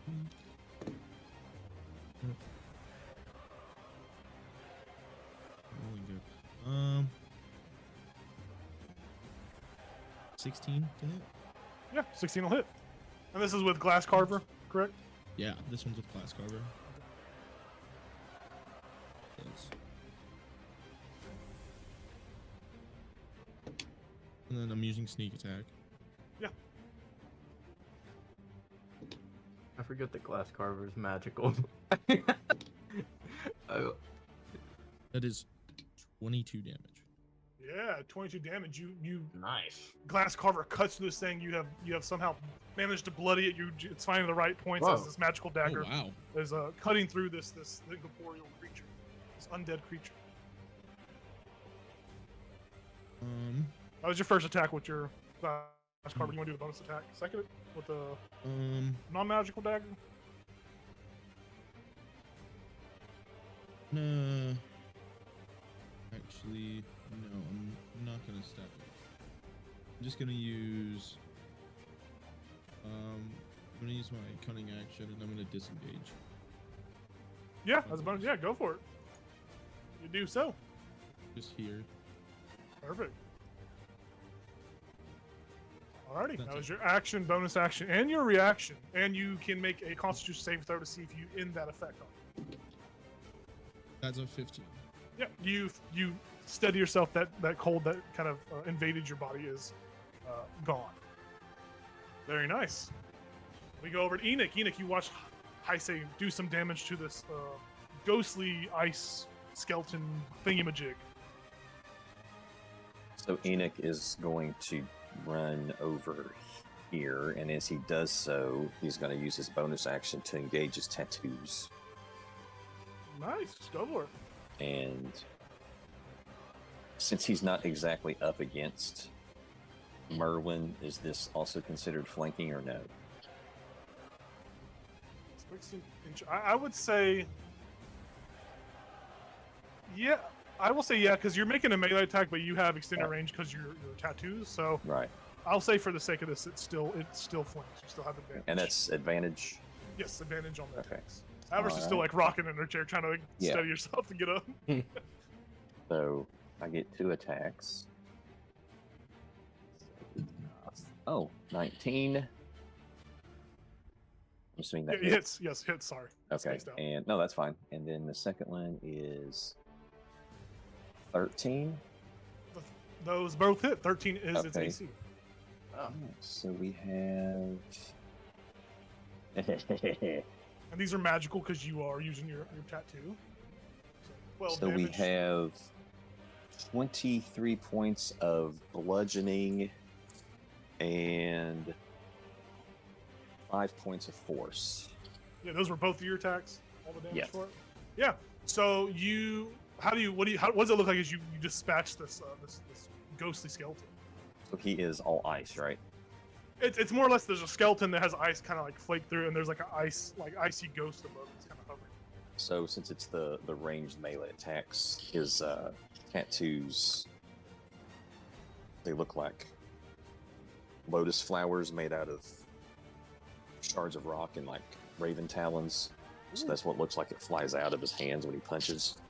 So he just kind of just like almost looks like a shotgun blast just like goes through this thing, and it just kind of Yeah. Fuck yeah, dude. Gets blasted.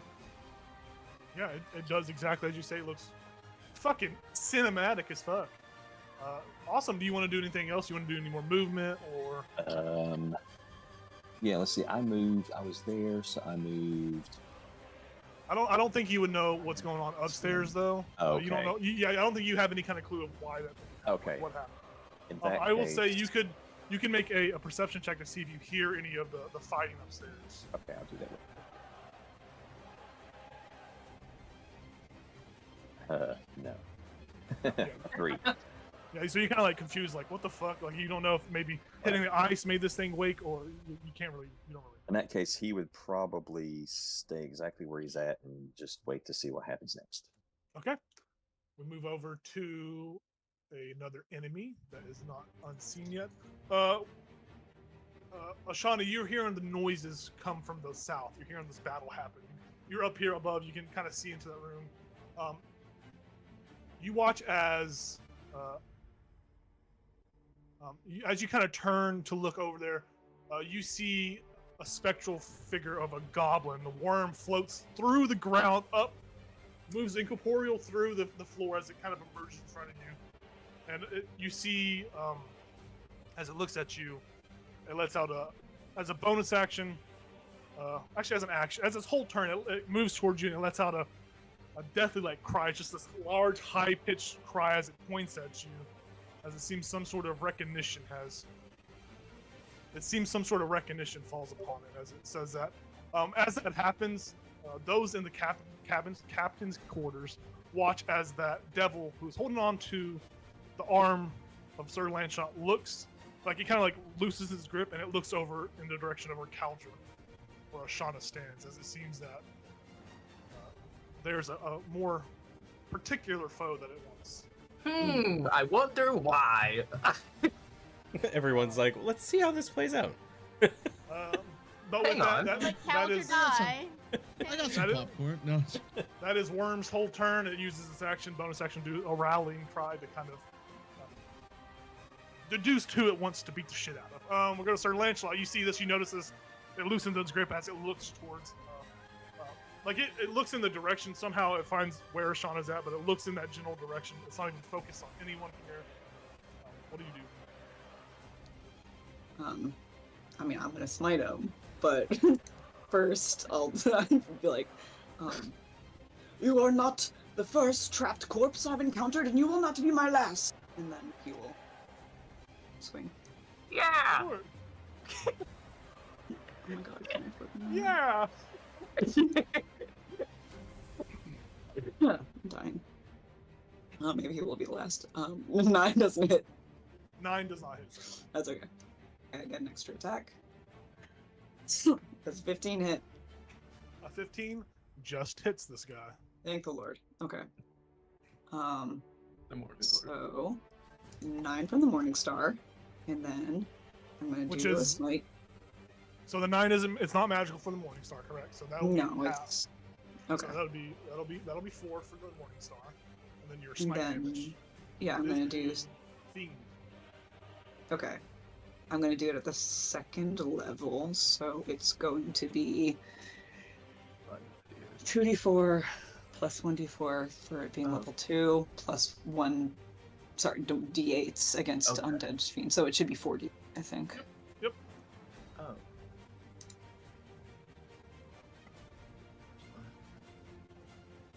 22 radiant damage. Yeah, you watch as you hit a huge chunk of this like shards of ice break off of this devilish figure. No extra damage, no resisted damage. You just watch this 22 damage sink into it as it tries to purify the evil from its body. Sick. Yeah. Hell yeah, it is. Sir Lancelot's sick. He is. He is actually sick today. Fuck. That's it. Yeah. All right, you're gonna stay right there. Yeah, he's Yep. gonna try and. Yeah, he'll be there. All right, Avarice is going to move here, and she'll use her whole turn. She'll make a perception check to see if she hears anything upstairs. She does not. She is not very perceptive right now. She comes down and she says to Heisei and Enoch, well, I guess maybe hitting the ice did that. Maybe we should get back to work and keep chopping away. You guys are doing a great job. That's my employees, Enoch and Heisei. Yes, this turns over. Her turn's over. I was That's what she awkward. does. That's what she does. She's trying to Ashana. relate to her workers. Ashana, the small skeleton version of Worm, who there is like a spectral icy creature like kind of latched onto the skeleton, hovering above it, looms in front of you. It has like a finger pointed out at you, and it's crying this ear-piercing noise. Actually, I guess Avarice would have heard that. I'm not gonna recon it. Fuck it. You hear this happen. I don't want to go back. I don't want to think about logistics. Sorry. We go to your turn. It's doing this thing. Doing a little dance. What are you doing? Great question. I'm so glad you asked. Yeah. So it's dead. So I know it's probably resistant to necrotic damage. So, You would be inclined to believe that, yes. yeah. Okay. And why? I guess I don't know. Fuck it. I'm gonna wild shape, Yeah, fuck yeah. and I'm gonna become a panther. It's gonna be a black panther with white paws. Oh yeah, dude. Kitty Okay. cat attack. Yep, and I'm gonna. Hold on, let me see what I can do. Actually, hold on. I got excited. Hold on. Okay, I can use fight or claw. I'm gonna bite. Go for it.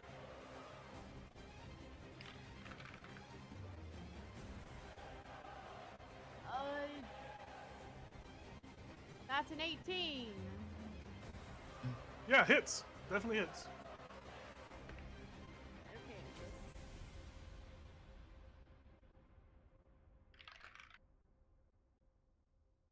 Didn't roll. Oh, where'd it go? That is 3 points of damage. Yeah, and this is non-magical, so it's reduced to 1 point of damage. Yep. I don't know if I get a bonus action with this. I don't know how. Well, your bonus action was the Oh, wall my shape. bonus action. Yep. Just kidding. Oh wait, hold on. Let me make sure that was. Nope. Just kidding. I just turned into a panther. I cannot hit him yet. Because it's As a bonus action. As to an wild shape, action, doesn't it? you can magically shape into a beast. Oh. So my action was that. We'll say it takes 1 point of trauma damage from your betrayal. Okay. Cool. Thanks. But yes, Thanks for tossing me. give you a nice little bone, nice little penny. Here you go. Yeah. Can spend it all in one place. You want to stay there, or do you want to move, or do anything else? I guess I'll move this way, hoping Okay. someone will come out and Yeah. flank. Do you make panther noises? Yeah, she'll growl. Can you do panther noises? Rawr. Oh god. And Paul Rudd comes up on screen and says, "Sex Panther." Yeah. Try to sit down. Pungent. All right. Pungent. All right. Things We are go to locked. We go to Captain Yasona's turn. As a bonus action, it's going to activate.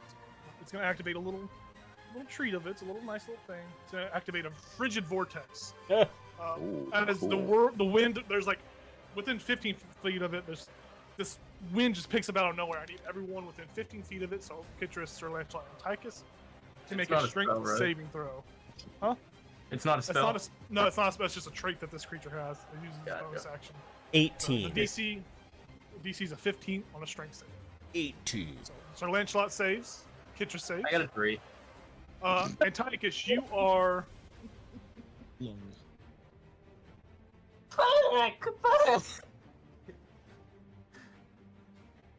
knocked prone. You are prone. So, Fuck! you are prone. That hurt. No one saw though, right? Everyone's looking at that. It is going to use. It's going to move away from Kitris and Sir Lancelot. So you guys will be able to take your reactionary attacks against it. So it's going to use 10 feet to get through the square, 5 feet. So that's 15 feet of movement. You both can make attacks against it as it runs. 14 to hit? 14 does not hit this creature. What about a 24? 24 definitely hits. That is 9 piercing damage. 9 piercing damage reduced to Halved. 4. Very nice. So it moved 15 feet. It is going to.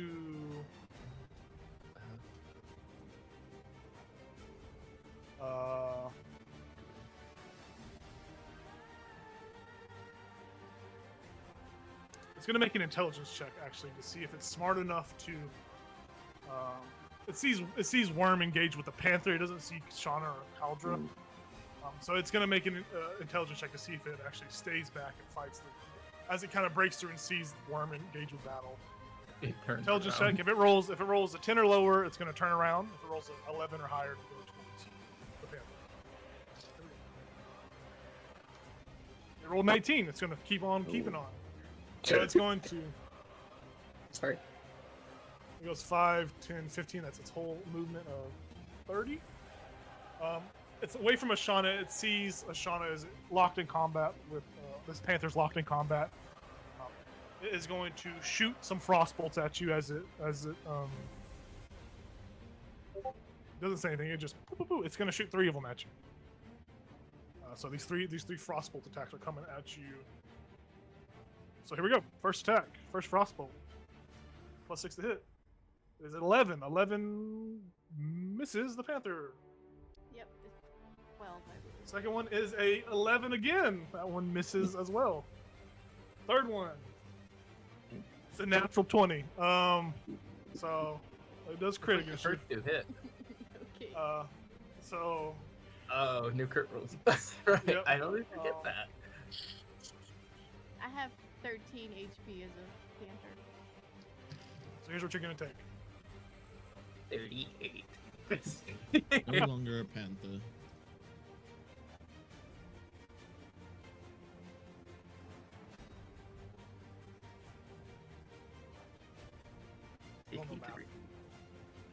No, it's not that bad.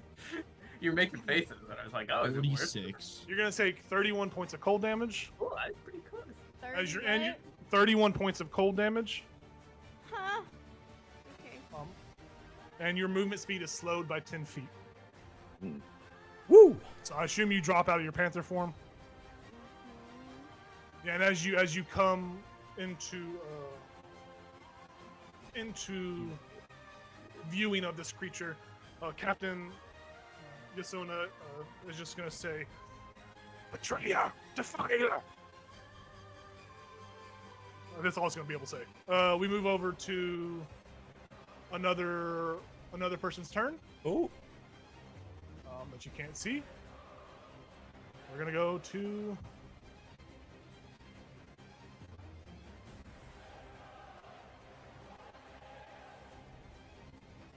You watch as emerging from the floor is another spectral form. This one, a half-elf body. They come up. They swarm up as they are rallying to the call of Worm. Penrose is going to make an attack against you. It's going to try to make a shivering touch attack against you. So with that,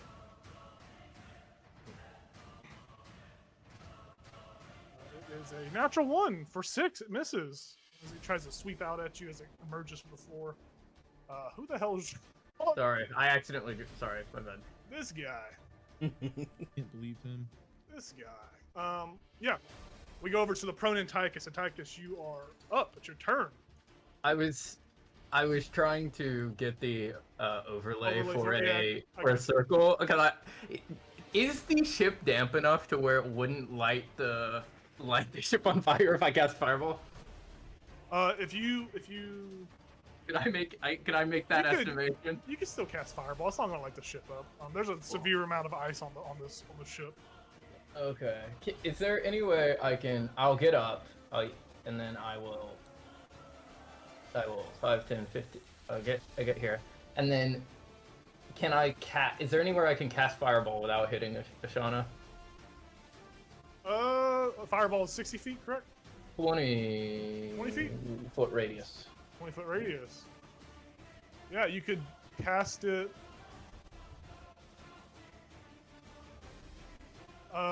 If you cast it like there, you might get engulfed by it, but like you might take damage, but they'll take damage, or you could try to place it. Like you could do like that. You want to be able to hit all of them, but you hit 2 of them. You could do like right on top of her. I would. You move it however you I want. would hit. I'd hit the 2. I'd hit Captain the 2 of Yusuf them? Generous. Yeah, it's better than not casting Fireball and just letting Ashana Yeah. deal with it. Yeah. So I cast Fireball. It's a Dex save, DC 16. All right, Dex save DC 16 from both of those creatures. Yep. Yeah. All right. Here we go. So Captain, they both fell it. They both fell. They take 38 damage. Yeah, you watch as this fireball flies out towards them, and as the flames hit, you watch as the flames get sucked into their bodies, and they take no damage. And you actually watch as Penrose here would have healed if he had health missing, but you watch as the fireball is absorbed into these creatures. Holy fuck! Hmm. Guys, fire doesn't work. But the sound of the fireball, boom, going off. Those beneath deck are Okay. alerted to. The ship kind of gets a bit of a startle and a shake as this explosion happens. Oh crap! Well, Yep. no fire spells. I get. That's like my whole thing. Avers is like, me too, bro. Me too. I do have one other spell that would work. I think I'm done. I think I'm done. Yep. Alrighty. Move over to the next character on our. We move over to Gutha, which hasn't been seen yet, and we watch as Oh no! Gutha's spectral form flies over, incorporeal through the rooms, flies over to He's Ashana, so dead. and is going to make an attack against Ashana. Ooh. Getting your comeuppance. 24 to hit, which it hits, but Antiochus, you are there if you want a silvery bar, or Yeah, I guess. you don't have to. No, it's the body of my friend. So, Alright. yeah. It still hits with a 21, sadly. I'll give Kitris advantage. Oh no, I'll give Sir Lancelot advantage on the next two. Kitris can get advantage by himself. Alright, so Ashana, you're going to take.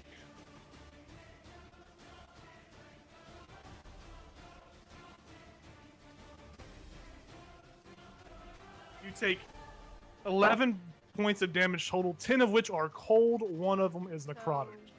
So 5 from, The cold, because you're Boots of Wonderland. Yep. and then what? Just 1 necrotic, yeah. How are you looking? 24 out of 38. I need you to make a Constitution save as the shivering touch penetrates, as this cold is going to try to linger around for a little bit longer. I DC would 12. have an advantage since I have resistance, or Resistance is just on the damage. You wouldn't have any. This is a Constitution save unless you have something that says Con save on your character sheet. no. I got it. I know what my next action is. DC's a 12. 12. Well, you save. This cold tries to penetrate, but you harden. These foes around you, Ashana, she is not one to be afraid. She is smart enough to self-preserve, but she is a bitch. She's colder than that motherfucker. And we move over to the next person's turn. You watch coming through the bottom of the floor is another Crap. spectral form that appears. You guys down there beneath see it like fly through the room and like fly up. Yeah, you see that it goes like woo. Yeah, it's gonna try to do a shivering touch against you. Jeez. This one's gonna hit as well. I rolled a 17 plus 5, so 22. Oh my god. You're gonna take 10 points of cold damage reduced to 5, plus an additional 6 necrotic. What's your HP looking like? 13. All right. Ref, do something. Move over to the top of initiative. Kitris, you are seeing these spectral forms just float up from the beneath and from this main portion of the deck. What are you doing? Kitchers is like, Antiochus, get the fuck out of the way. You're in the door. And he Give looks. him past his little Yeah, I friend. know. He looks down at his springs. He's like, "All right, don't fail me." And he's gonna. Shit, I forgot about these. Yeah, he's gonna reckless attack the captain on his way down, jumping towards him with his springs. Hell yeah, dude. Boing. No, he's not. Well, yes, he is. I'm gonna heroic inspiration. Perfect. 18 to hit. Yep, hits. Oh wait, I have advantage on it. Yeah, If you're reckless. that's right. You're hold- referencing Yeah, my first attack.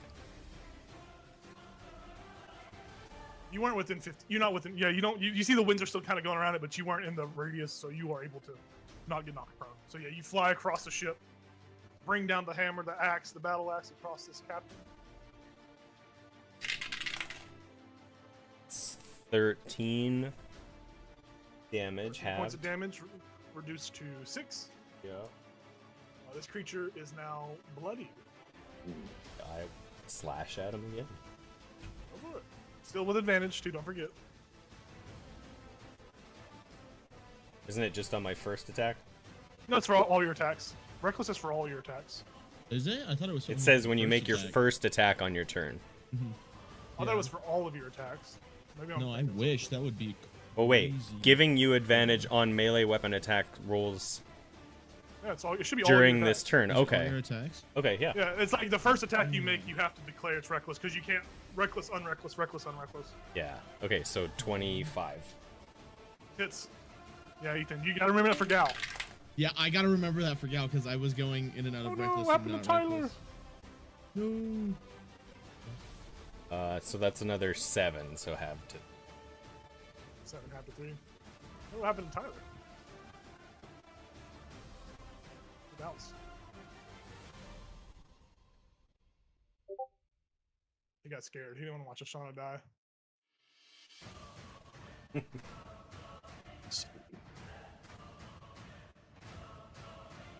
Technically, she's not gonna die.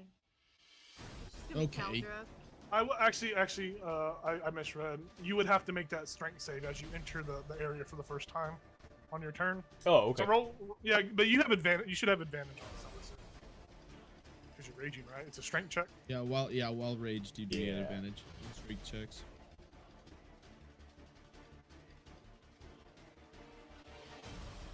Uh, 13? You would have failed, but it just doesn't look as cool. You slip, and you're not used to the springs. You slip, but you still Cool. get to do your whole turn. Like. Shit, internet. Lame. All right, cool. Yeah, you do that. We move over to Heisei. Heisei, you've seen some spectral forms kind of and float up. You hear the large fireball hear going off above. The large fireball, the screams. and Yeah, you start 5, 10, 15. 20. And you just come up to the top of the. You go, whoop. So that's 20, Over here. 25. 25. When you enter these frigid winds, make a strength save for me to see if you get knocked prone. 18. You succeed. You for these winds kind of push you, but you are able to steady yourself. I'm gonna move here. Go for it. You're flanking them. You have advantage. No, I'm gonna attack the captain with the blade. Oh, one off.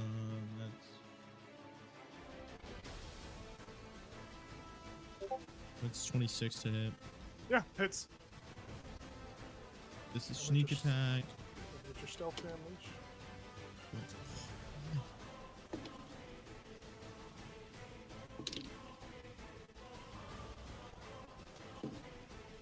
15 damage. Yeah, solid damage, all magical, cuts through. He gives a lurch, and you see it kind of. You watch as this devilish form turns and looks at you, and seems to consider you a foe for a moment. Oh, fun. All right. I'll stab him with my normal blade. Go ahead. Still with the advantage.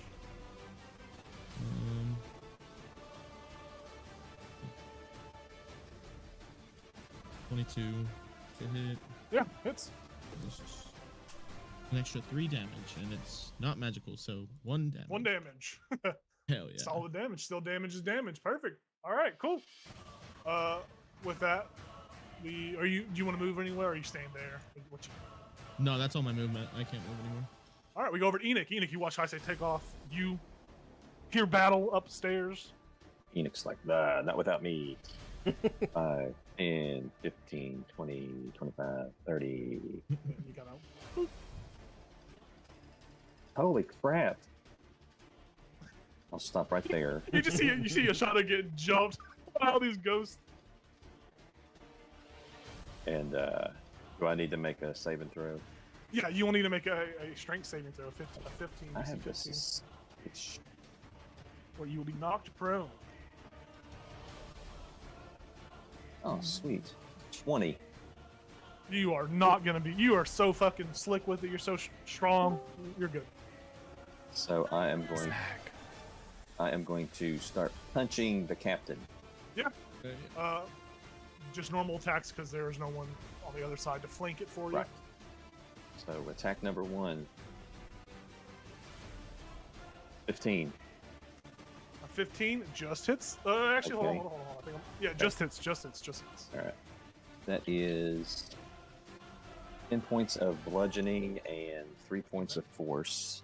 So 13. You give it a hearty punch. Boom. You watch Other it, all the damage goes through because it's magical. Second punch.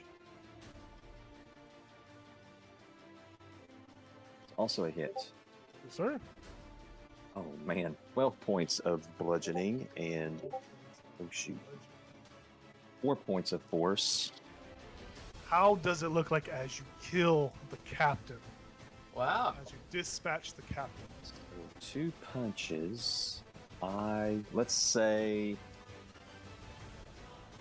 we'll just abstract this, and both fists just go right through his pecs.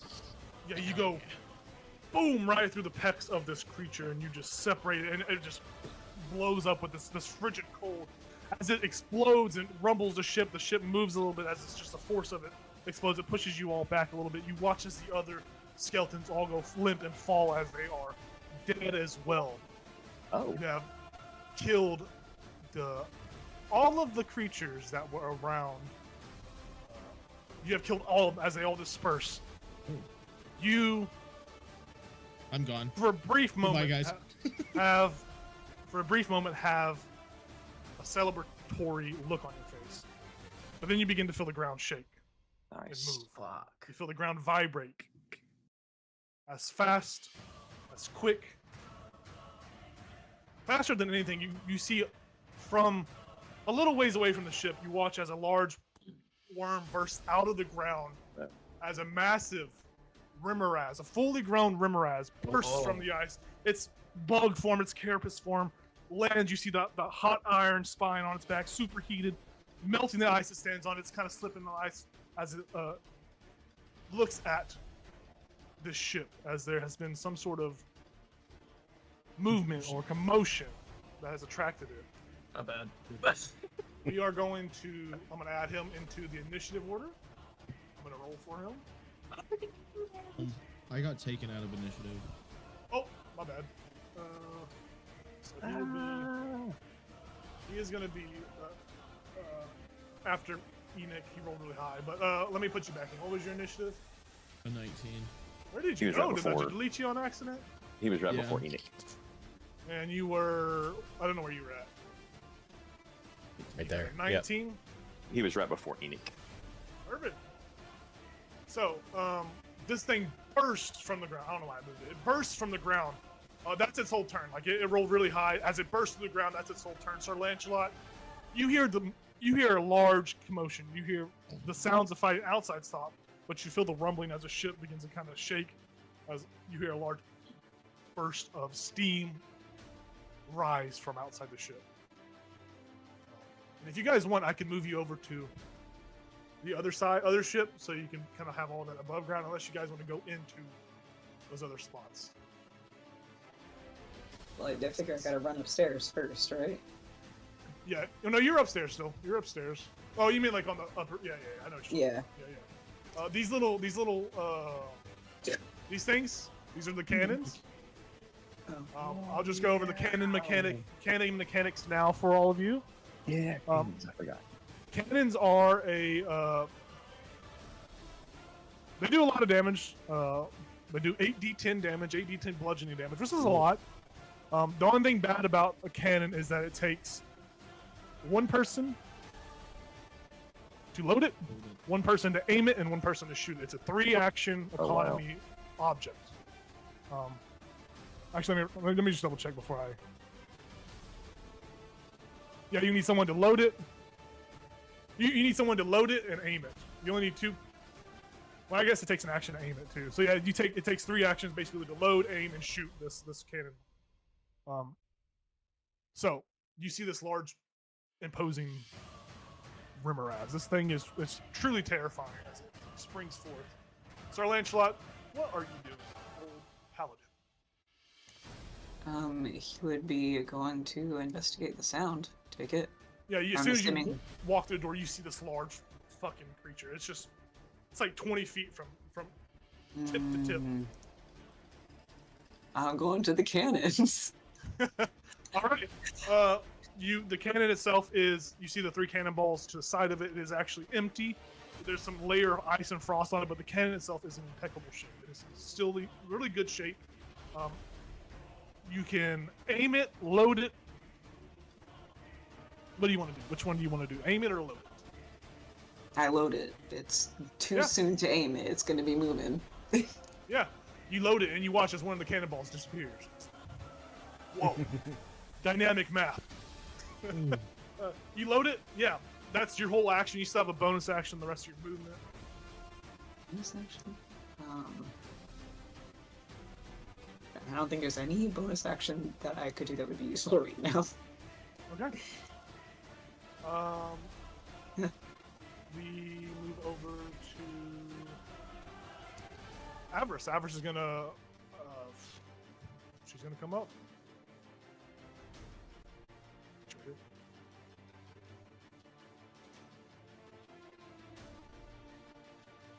30, 35. Yeah, she moves 30. She doesn't move 35. She sees a large and imposing figure of this Rimmeraz, and she is going to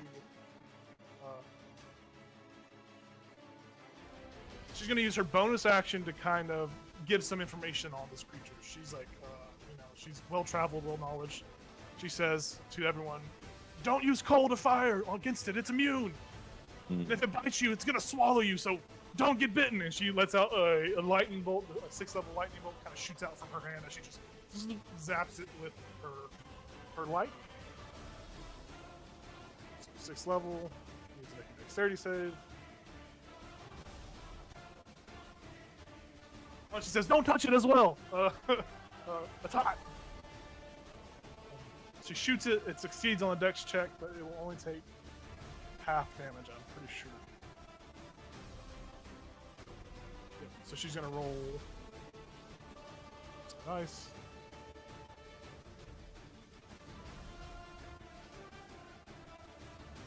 $38 damage. It takes, what, 14 of that? Is that half, or what's half of 38? 19. 19. She takes it takes 19 points of damage as it kind of reels in pain. It doesn't do jack. You watch as it kind of like hits it and kind of just like maybe burns a small spot, but the spot that it burns just kind of heals back. That's her whole turn. Ashana, what are you doing? Why is there 10 feet next to your name? Would being surrounded by all of those ghosts be very emotional for Ashana? I think it would have, yeah. I think seeing her friends save her, maybe Ashana was, feeling the heat, the cold. Go ahead and roll.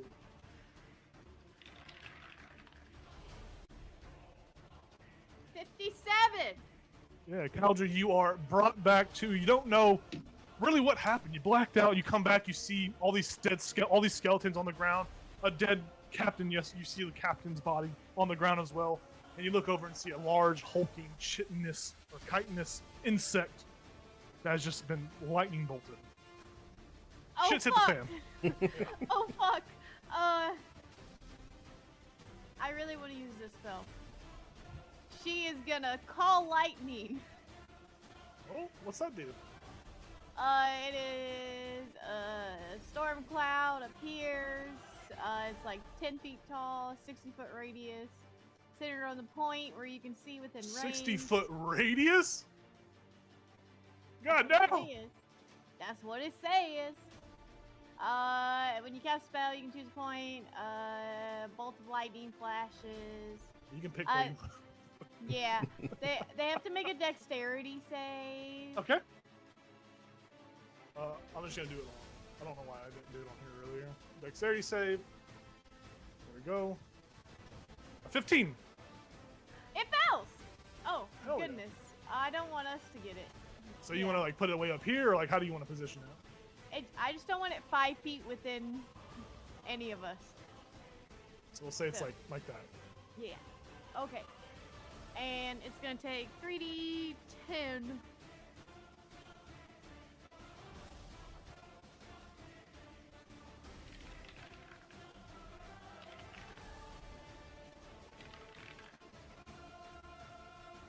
Ooh, okay.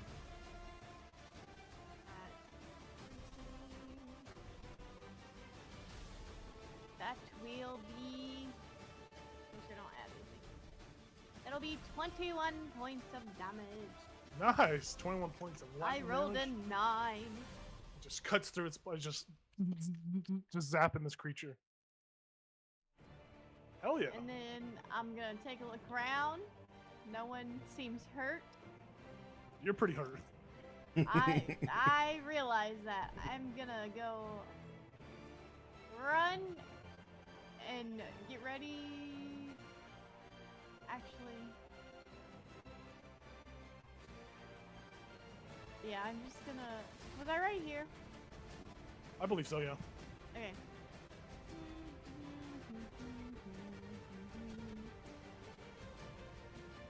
I don't know where I need to be. I'll just be right here. Getting ready to help. Yeah, so you use your action. You can't do anything with bonus action here. Use your movement. We go over to Antiochus. Antio. Boy, Antio. Is he here, or is he still gone? Tyler, can you hear me? Here, he's muted. Tyler.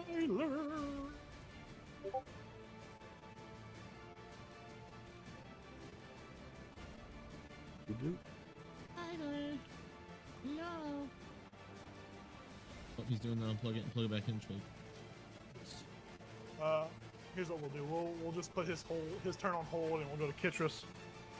And then when he comes back, we will pick up with what he does. So Kitris, it goes to your turn. Tyler is holding his turn, which isn't really something you can do, but he's doing it. So was there enough time between that my... Oh, he said he's gonna aim the cannon. Okay. Oh, okay. He's gonna aim the cannon. So he runs over there, his little short little legs. He's gonna aim the cannon. He aims the cannon right at fucking Goober. It's I'm not gonna redraw it, but it's aimed at the.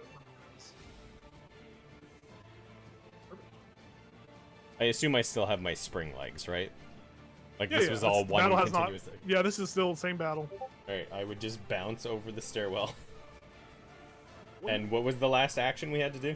Just to shoot it, just to fire. Yeah, it's aimed right at it. You just gotta make the fire. Yeah, I will Or you fire should it. Yeah. So go ahead and roll with advantage, as it's a stationary cannon. It's a large creature. You have advantage, and you add +6 to the attack.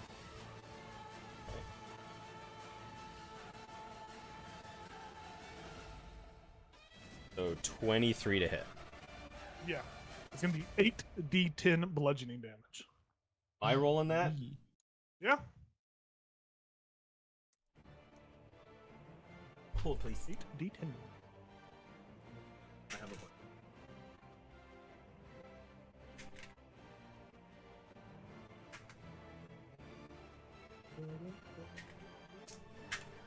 Wait, you know what? I'll just do it. It's a lot of dice. I'll do the. Mm-hmm.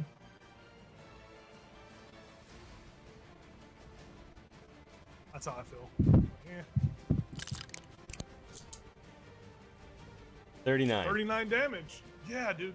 This bludgeoning damage, this cannon hits it right in the chitinous body, and you watch as this damage hits it in the center. It starts to like belch, like it acts like it's belching up something. Like it looks like you did so much damage that it's like it's activated some sort of gag reflex of some sort. As it's like, just like, but it like shakes its head as it kind of rears back and narrows its eyes, points all its little legs at you. Nice. Perfect. We go over to. You can move still if you want. Yeah, I'm just gonna bounce back to where I was. I will say that that counts as you attacking, so your rage still continues. Oh, okay, cool. Yep. We go to Heise. Heise. What are you doing? Right.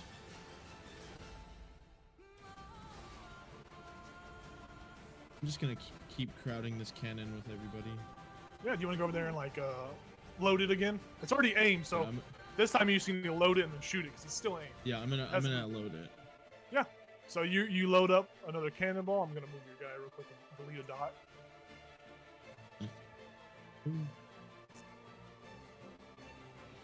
Perfect.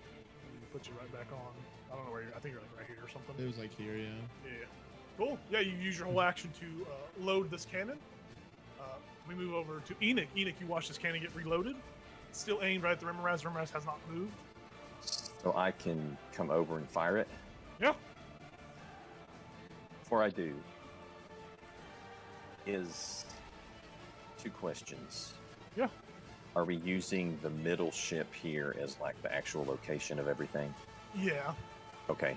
And is this thing actually like 10 or 15 feet away from the ship right now up here? Yeah, it's about 10 feet away from the ship up there. From you guys, it's about 50 to the closest person.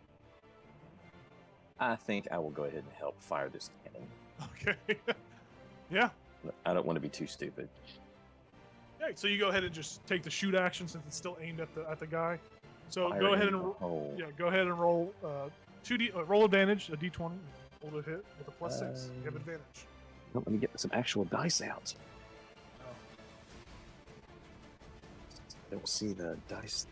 Or wait, yeah, I could. I'll do it on here. I'll do it myself. Any bonuses or anything? Other than It's a advantage? +6 to hit. +6 to hit. Okay, so I'm gonna use my advantage. Yeah.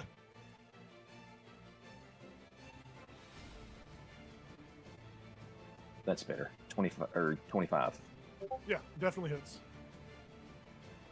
And then what was it I again? don't believe 8d10. 8d10. Yeah, that's a lot. Sweet. This thing has a range of 600 and a disadvantage range of 2400, so you can shoot this thing pretty far. 3, 6, 7, 8.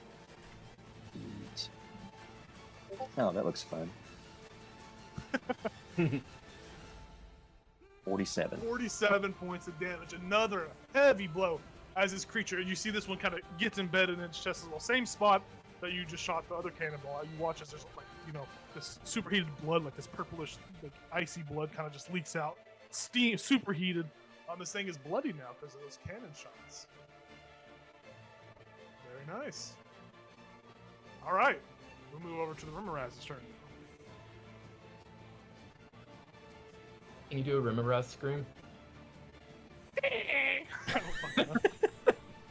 Babe, hit me with that what's his name?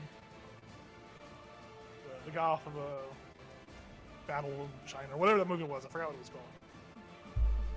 I think it's Big Trouble in Little Yeah, China. Big Trouble in Little China.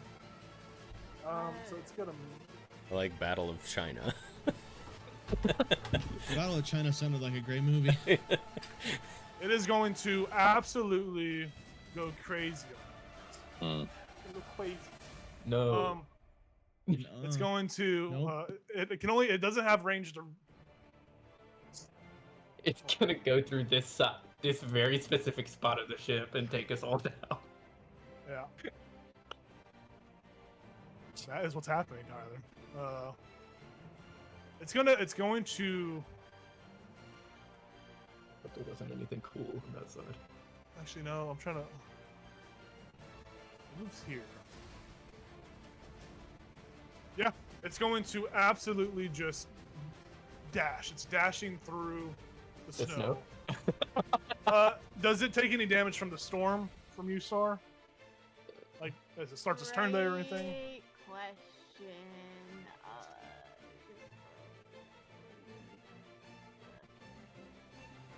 On each of your turns until the spell ends. So your turn. Okay.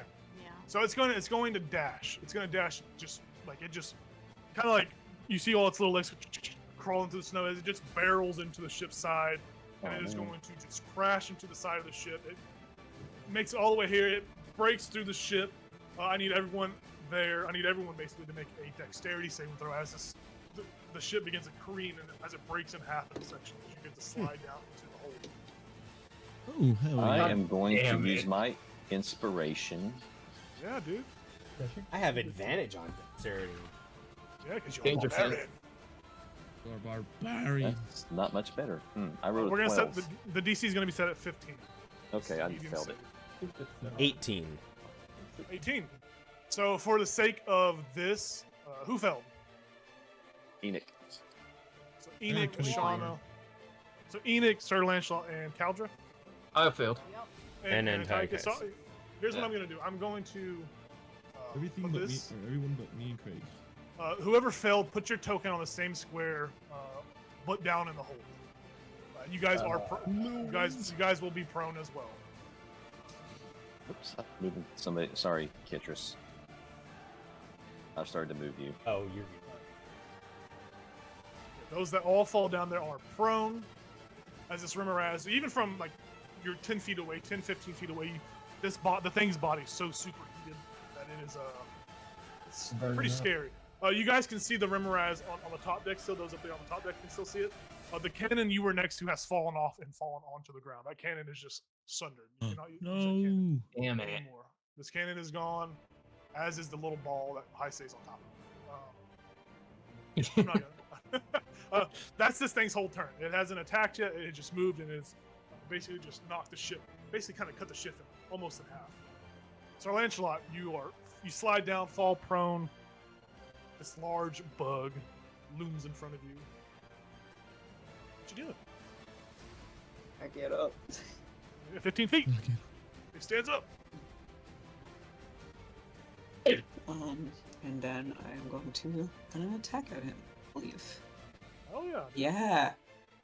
Is there enough airspace for me to do a high jump attack? Yeah. So that portion of the ship that you guys are at, like where you're at right now, you are able to jump up there. I will say though, its whole body's like sticking out through the ship. It's not gonna add any extra damage to your jump. You can like flavor it, isn't? but it won't add any kind of because your whole body's there. It's not gonna Okay. do any kind of extra. That would have been damage. spicy, but no, I won't then. I will my attack and then probably just smite him. Yeah. Okay. A 20 That will hit. does 4 piercing damage, and then I'll do a divine smite at level 1, so that will just be 3d8, I believe.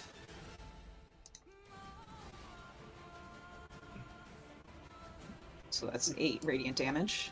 Lancelot's so brave, charging up Yeah. to this giant You creature. cut into I love the visual. You just coming down with your Morning Star. As you make contact, you hit a spot. It releases a superheated steam that just sears you and burns you. You take, I shit you not, I almost rolled max damage, but you take 17 points of fire damage. Almost rolled max. That's nothing. As it just burns, it just steams the turtle and the turtle shell. You're just turning the soup in front of this creature. 7. This shit happened. Yeah, you all see this happen as he makes melee contact with it. Just the heat of breaking through the kite just releases the superheated gas, superheated pressure. Cool. Hell yeah. Well, I think I'm just gonna do it again. Yeah. Yeah. I'm just gonna do that again. I like it. Okay, 19 to hit. Yes, that hits. 9 piercing damage. 9 more piercing damage. And once again, And you then- hit another spot, and it's gonna fire off this steam at you. And then I'll do another divine smite, this time at level 2. Can you cast 2 spells? I don't know how paladins work. Can you do Divine both smite is a activate? special. Normally I would Oh. not be able to, because normally Hell yeah. specifically that one's me. yes. So 14 like radiant ability. damage. 14 Yeah. more damage. Yeah, you hit it with another heavy hit.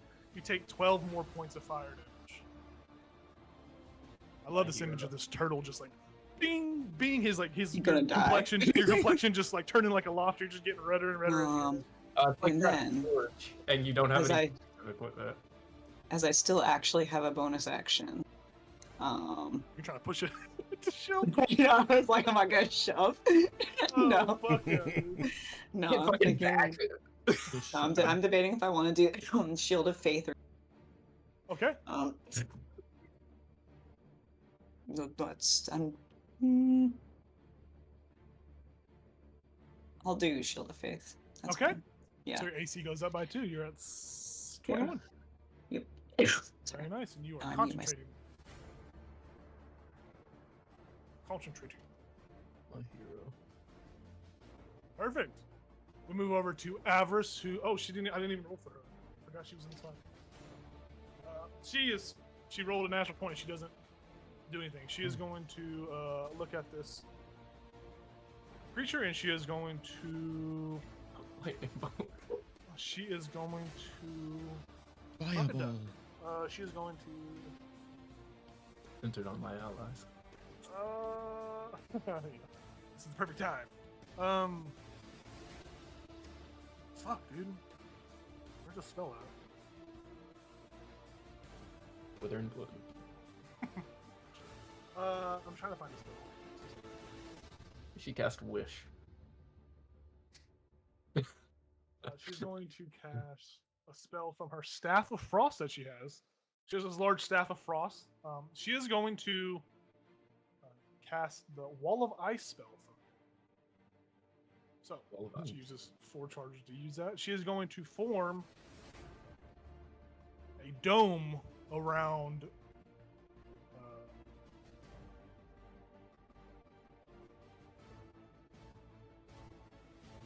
with a radius of up to 10 feet. So she's going to form a dome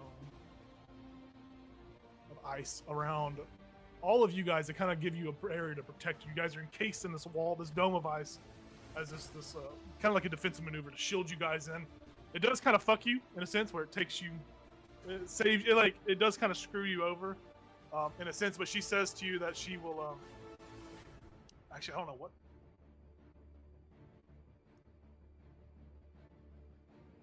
She's not gonna do that. I don't want to fuck you guys up.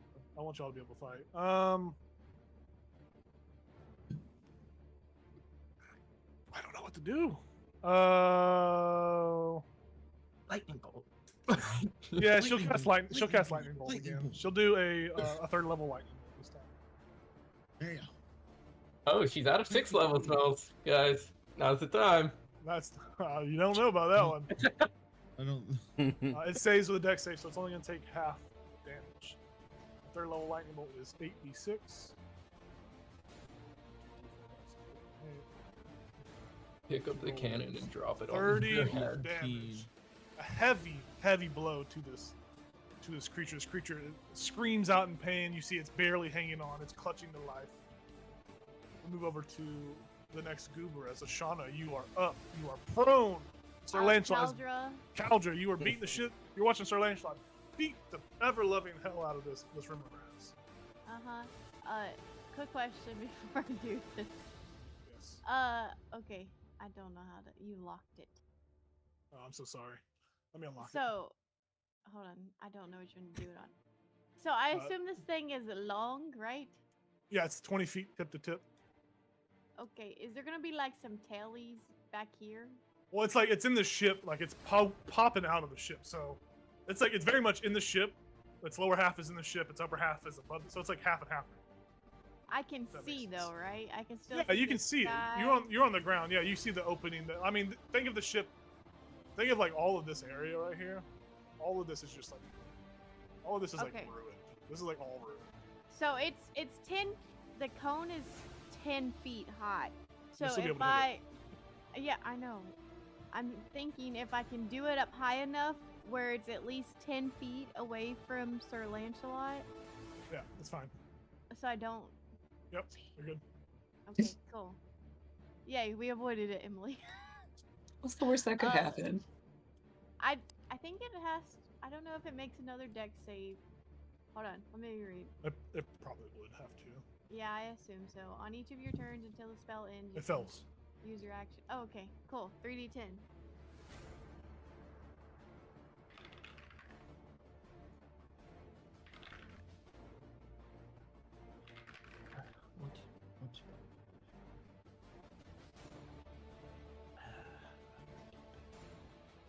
That's only 10 points this time. How do you want to do this? Woo! I want the lightning bolt to like go down like the top 10 feet of its body and like split it in half. Yeah, with a resounding crack of lightning, this Rimmerage, you watch as his body just splits in two and just like charred and just splits apart and just the steam just like releases from it. It doesn't do any damage to anybody, but it is dead. A formidable foe vanquished. Think about the materials we could get from this son of a bitch. Good Most job, of it is everybody. most of it has been charred, and any materials would be ruined from the lightning. So Oop. there are no materials that could be gained from this bug. He hates me. Did its steam help melt the ice next to the gold pile? It Please did, say. Craig. It sure Thank did. the Lord. yeah. I was gonna ask that. I was waiting for someone to bring it up. I actually have a note written on my thing. It says, "It's killed inside the ship. It melts all of the ice on all of the treasure." Sweet. Very nice. Yeah. So you guys killed this foe, and with that, the ice for the treasure has melted. You hear like a ching as the treasure all just spills out onto the ground. With that being said, though, let me scroll up to my notes. So the treasure, there are 4 layers. The first layer, as who's a loot goblin? Who wants to hit? Like, does anyone need to hit? Oh, let's resolve this in like 2 steps. Who wants to just run to the loot, or who wants to like heal? I know we got 2 people there. We got a loot goblin and a healer. All the same person. I would heal. I can't heal, so Yeah. I can't heal myself, yeah, so I'm gonna go for the loot. You I said assume Sir Lancelot is the most hurt. He'd be healing One. himself. Oh, okay. Is I anyone mean, you else can hurt? get in there too if you want, but like, he'll lay of hands himself back to max health. Is anyone else hurt? I mean, I was hit way back Me, when, no. but I'm only missing like 3 health. Okay. You want a healing word? Okay. You're good. I'm gonna Don't give you a waste it. healing word. Okay. Very nice. Avarice descends the stairs, walks down there, and as you guys heal, she will say to you, "Do not forget our arrangement. I have claim to some of these items." on, guys. You get 8. Okay, that put me back to full. Can you said all of the when it enters all of it, even the chest upstairs? Yeah. Can Yeah. You didn't even have to mention the chest, but you did. Sir Lancelot, I would run over to Sir. Do you have that key that you took off the? Can I have the key that you took Oh off god, the? where is that? Do I still have that? Yeah. Yeah, I guess he still has it. He pulls it from somewhere. Oh, okay, and I'd take it and I'd run upstairs. Okay. Yeah, 'Cause so I saw Antiochus everyone is else upstairs. get the other. Go to immediately to the other thing, so I'm like, "Ah." Okay, Yeah. yeah, and I run upstairs. Perfect. Antiochus is upstairs. Avarice says this. Even you hear her as you pass. So you guys are all healed up. We'll resolve the loot, the good part of all D&D, right? So we will start with Antiochus first, since his is a little bit less bulky. It's Not less, trapped. but- He dies. You go It up there and open it, explodes. and it just you just watch him evaporate. And get fucking Power word disintegrated. kill. Power word Disintegration. I Um, healed Disintegration myself, was killed. just so you know. Yeah. So, Antiochus, you find 150 gold pieces in here, Okay. 520 silver, a small gold bracelet worth 25 gold, a large gold bracelet worth 250 gold, You're going too fast. 150 gold, Mhm. 200 or 520 silver, a small bracelet worth 25 gold, and a large bracelet worth 250. And then Antiochus, I need you to roll a D8 and then a D100. Your wish is my command. D8, 7, and a Okay. D100. 100. Full 100. Yeah. 48. 48. All right. That's what you find in this treasure chest. We're gonna go over a little bit because I'm gonna find all the items and I'm gonna show you guys all what you got. So just bear with me a little bit, For sure. if that's okay. We go back down to the hold. There's 4 layers. So the first layer, you guys find 72 gold pieces, 181 silver,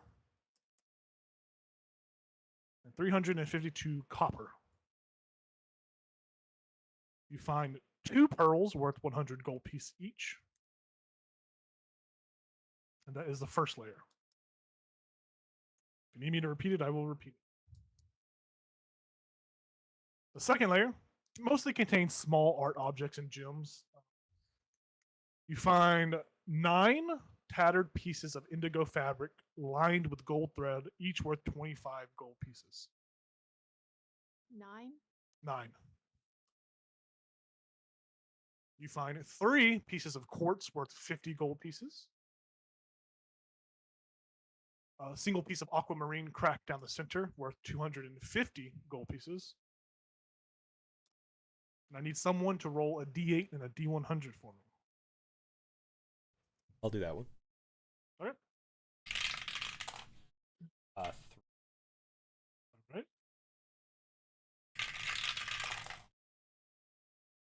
One. Very nice. All right. Move on to the third layer of ice. The third layer of ice contains. Who is messaging me? Oh, you're messaging general chat. The thread thing. So, are you talking about the Indigo. The gold whatever. inlaid. It's so there's 9 pieces of indigo fabric worth 25 gold apiece. So 9 times 25. If you want to do it like that. You got everything else? Mhm. All right. Third layer contains 221 gold pieces. A 1-foot tall marble statue of a griffin with gold inlay worth 250 gold pieces. Wow. A small black pearl worth 500 gold pieces. Sounds like a spell component. A peridot. So there's another gem. I think that's what a peridot is. Another gem carved in the shape of a leaf worth 300 gold pieces. And then I need 2 more people to roll a D8 and roll a D100. I'll do one of them. All right. I'll do one. All right. 8.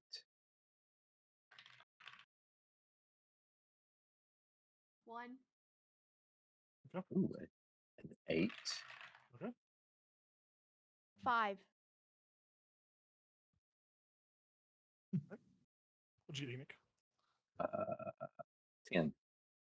Nice. All right. You got everything from the third layer written down? The fourth layer, the last layer of this treasure chest, treasure hoard, I guess.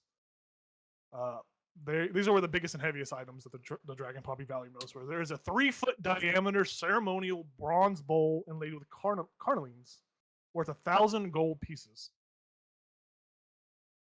There are 7 garnets worth 100 gold piece each. And then I need one more person to roll a D8 and a D100. So we'll say, who hasn't rolled yet? I say Me roll and a Emily. D8.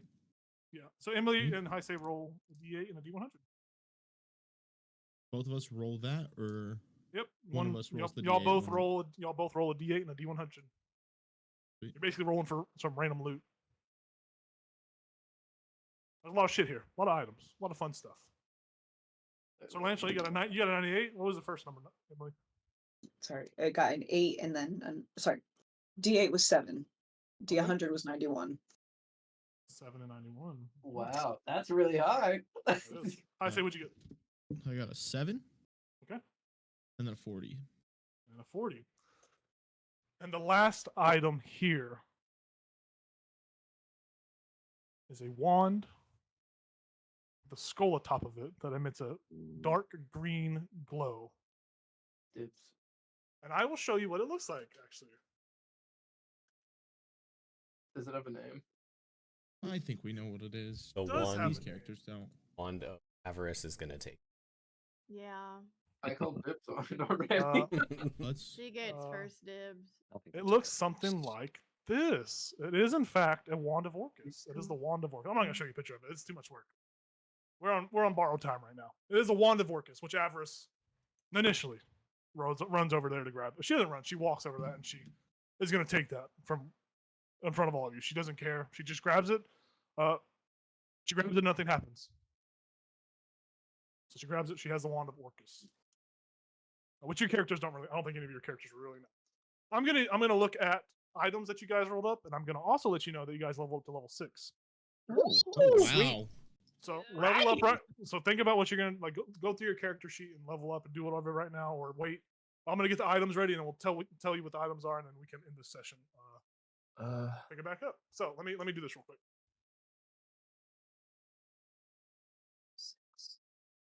D&D Wizard. 7, 8. What the hell is that?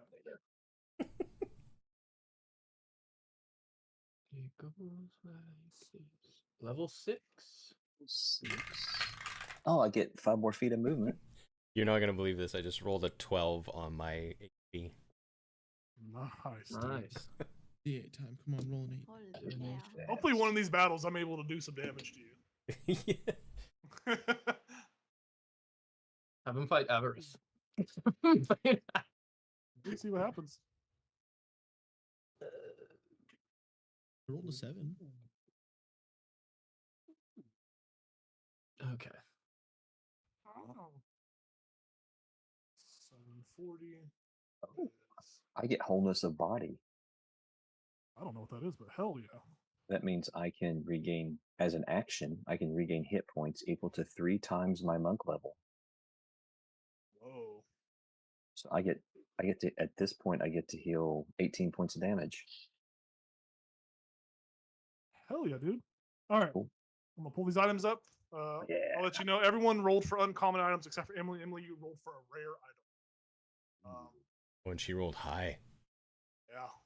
Oh, It sounds pretty that's good to me. Sounds good to me, but where's this other fucking book? The spells must be available. Reference Saddlebag.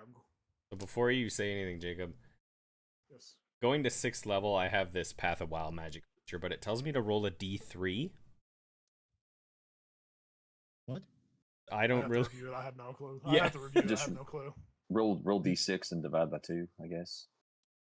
Oh, I don't maybe. even remember. I don't remember Hey. what's going on with that. Hey, Craig, I've got some dice from Dungeon Crawl Classics, and there actually is a D3 in there. That's Where the fuck is the K at? Or you can, just 1, 2, 3, 4, 5, 6 or something with your D6, maybe. Give me a K.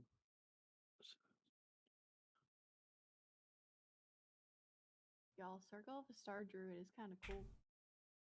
You know when Tyler tried to play that and didn't get to use his abilities? Yeah, you got upset when I used them. So I was like, fuck it, I'm not going to use it anymore. I don't want to go through this. You get a wheel and a woe. Yep, it's wee good. It's really good. Really, really, really good. I like it. At first level, you're supposed to supposed to gain. Oh, Craig, I'm at 47 HP now. Yeah. I rolled a 7 on my D8. Nice. I rolled a 1, so I took the 5. Hell, Oh, dude. okay. Do you Yeah. want to risk it? What do you No. at? I risked it. I risked Come it. on. I rolled a 1 as well, and I risked it. I got a 7, so. Well, good Nice. for you. I'm playing a patient, calm, wizened man. Oh shit. So what are you guys at now? 51. Am I? Gosh, I have such little health compared to That didn't everybody. make any sense. 48. I rolled a 6 on mine. Since And- I had 42. Screw it, I'm not it.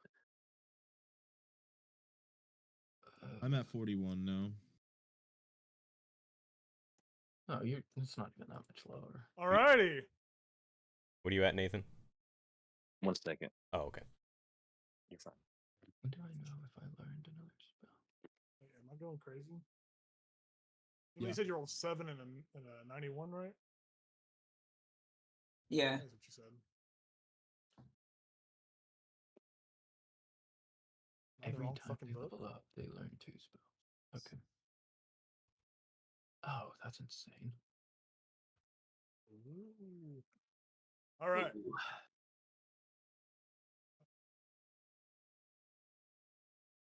Oh, it doesn't pop them out. Oh.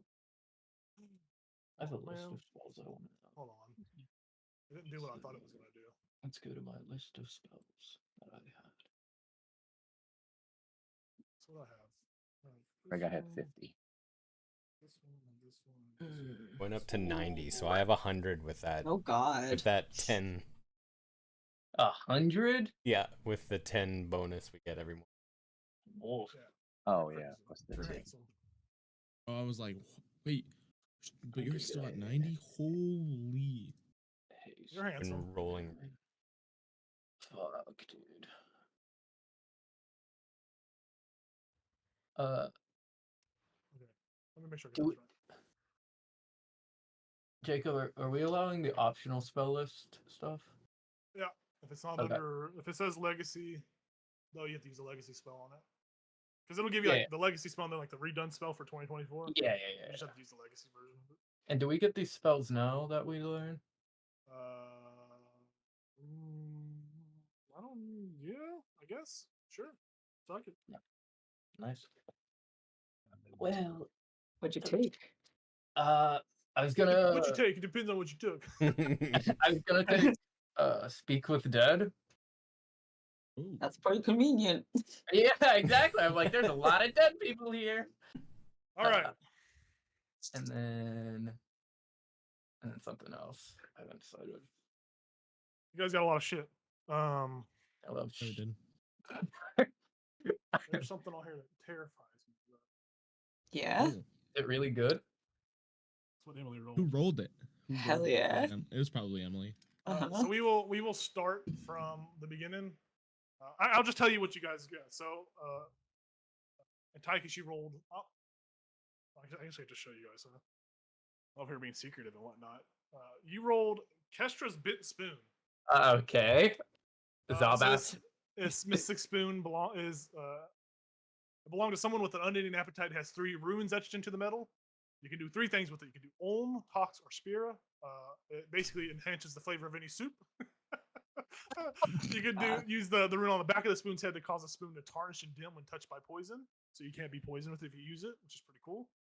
And then the 3rd rune, Sarah, it strengthens the power of certain psychic effects. So when the spoon is on your person, you roll psychic damage. You can focus your attention on the spoon and deal max damage on one of the damage dice.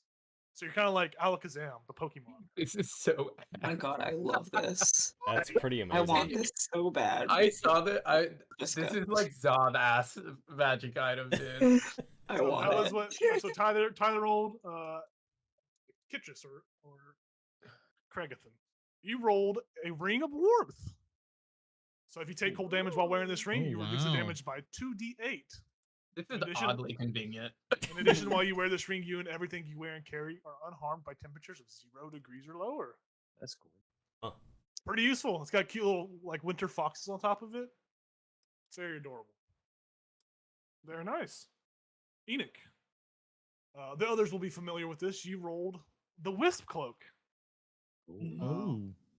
So this cloak, it's cursed. You're gonna find that out whenever. Everyone's gonna identify this shit. But while you wear this cloak, you have advantage on death saving throws. and can move normally through any space of any medium or small creatures once on each of your turns, but you can't stop there. Basically, the curse is that whenever you are within 10 feet or end your turn within 10 feet of a friendly creature with 0 hit points, for the first time on each of your turns, that creature must succeed on a con save or suffer a failed death save. Oh wow. It's a cloak with the will-o-wisp magically attached to it. Okay. It's got its uses. I think it's kind of cool. Yeah. Everyone kind of shit on it in the other campaign, but hey, whatever. We didn't have like a designated healer, so everybody needed to like be able to res somebody. Yeah. Star rolled a bag of holding.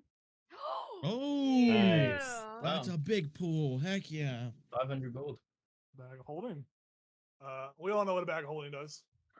I'm just gonna read it out. Explain. That's a very useful item. Hell yeah. Ethan rolled the Feywatch shield. Oh, This metal shield of Elven make is a classic gift to the allies of the Fey. While holding, you gain a +5 bonus to ability checks made to identify or perceive illusions and on saving throws against being charmed. It basically just helps you with that. That's cool. I like it. It's kind of cool. it looks nice. So, Last but not least, Emily's item. Scariest item there is. Emily rolled a rope of entanglement.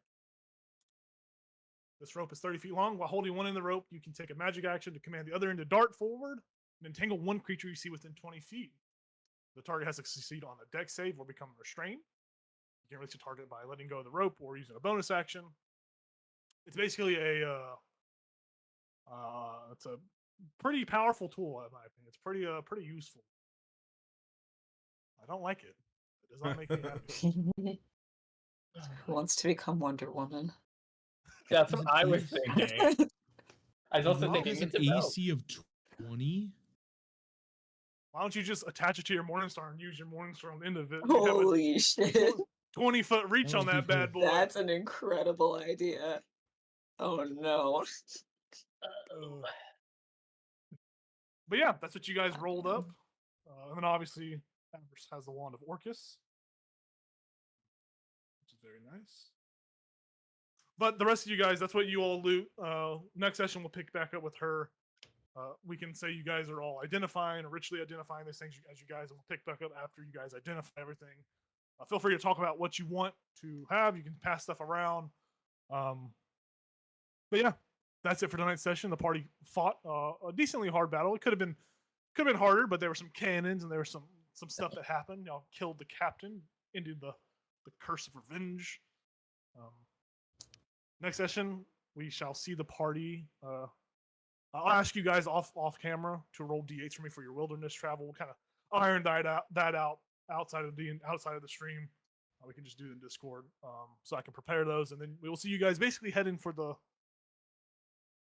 y'all's last technical like quest mission until we switch over to the main party, to the other party. We're almost there. Oh, how many more sessions do you think? If you could ballpark it. Probably 1, 2, or 3. Probably 3. Oh, holy fuck. I still got to read your stuff, Tyler. I'll be honest.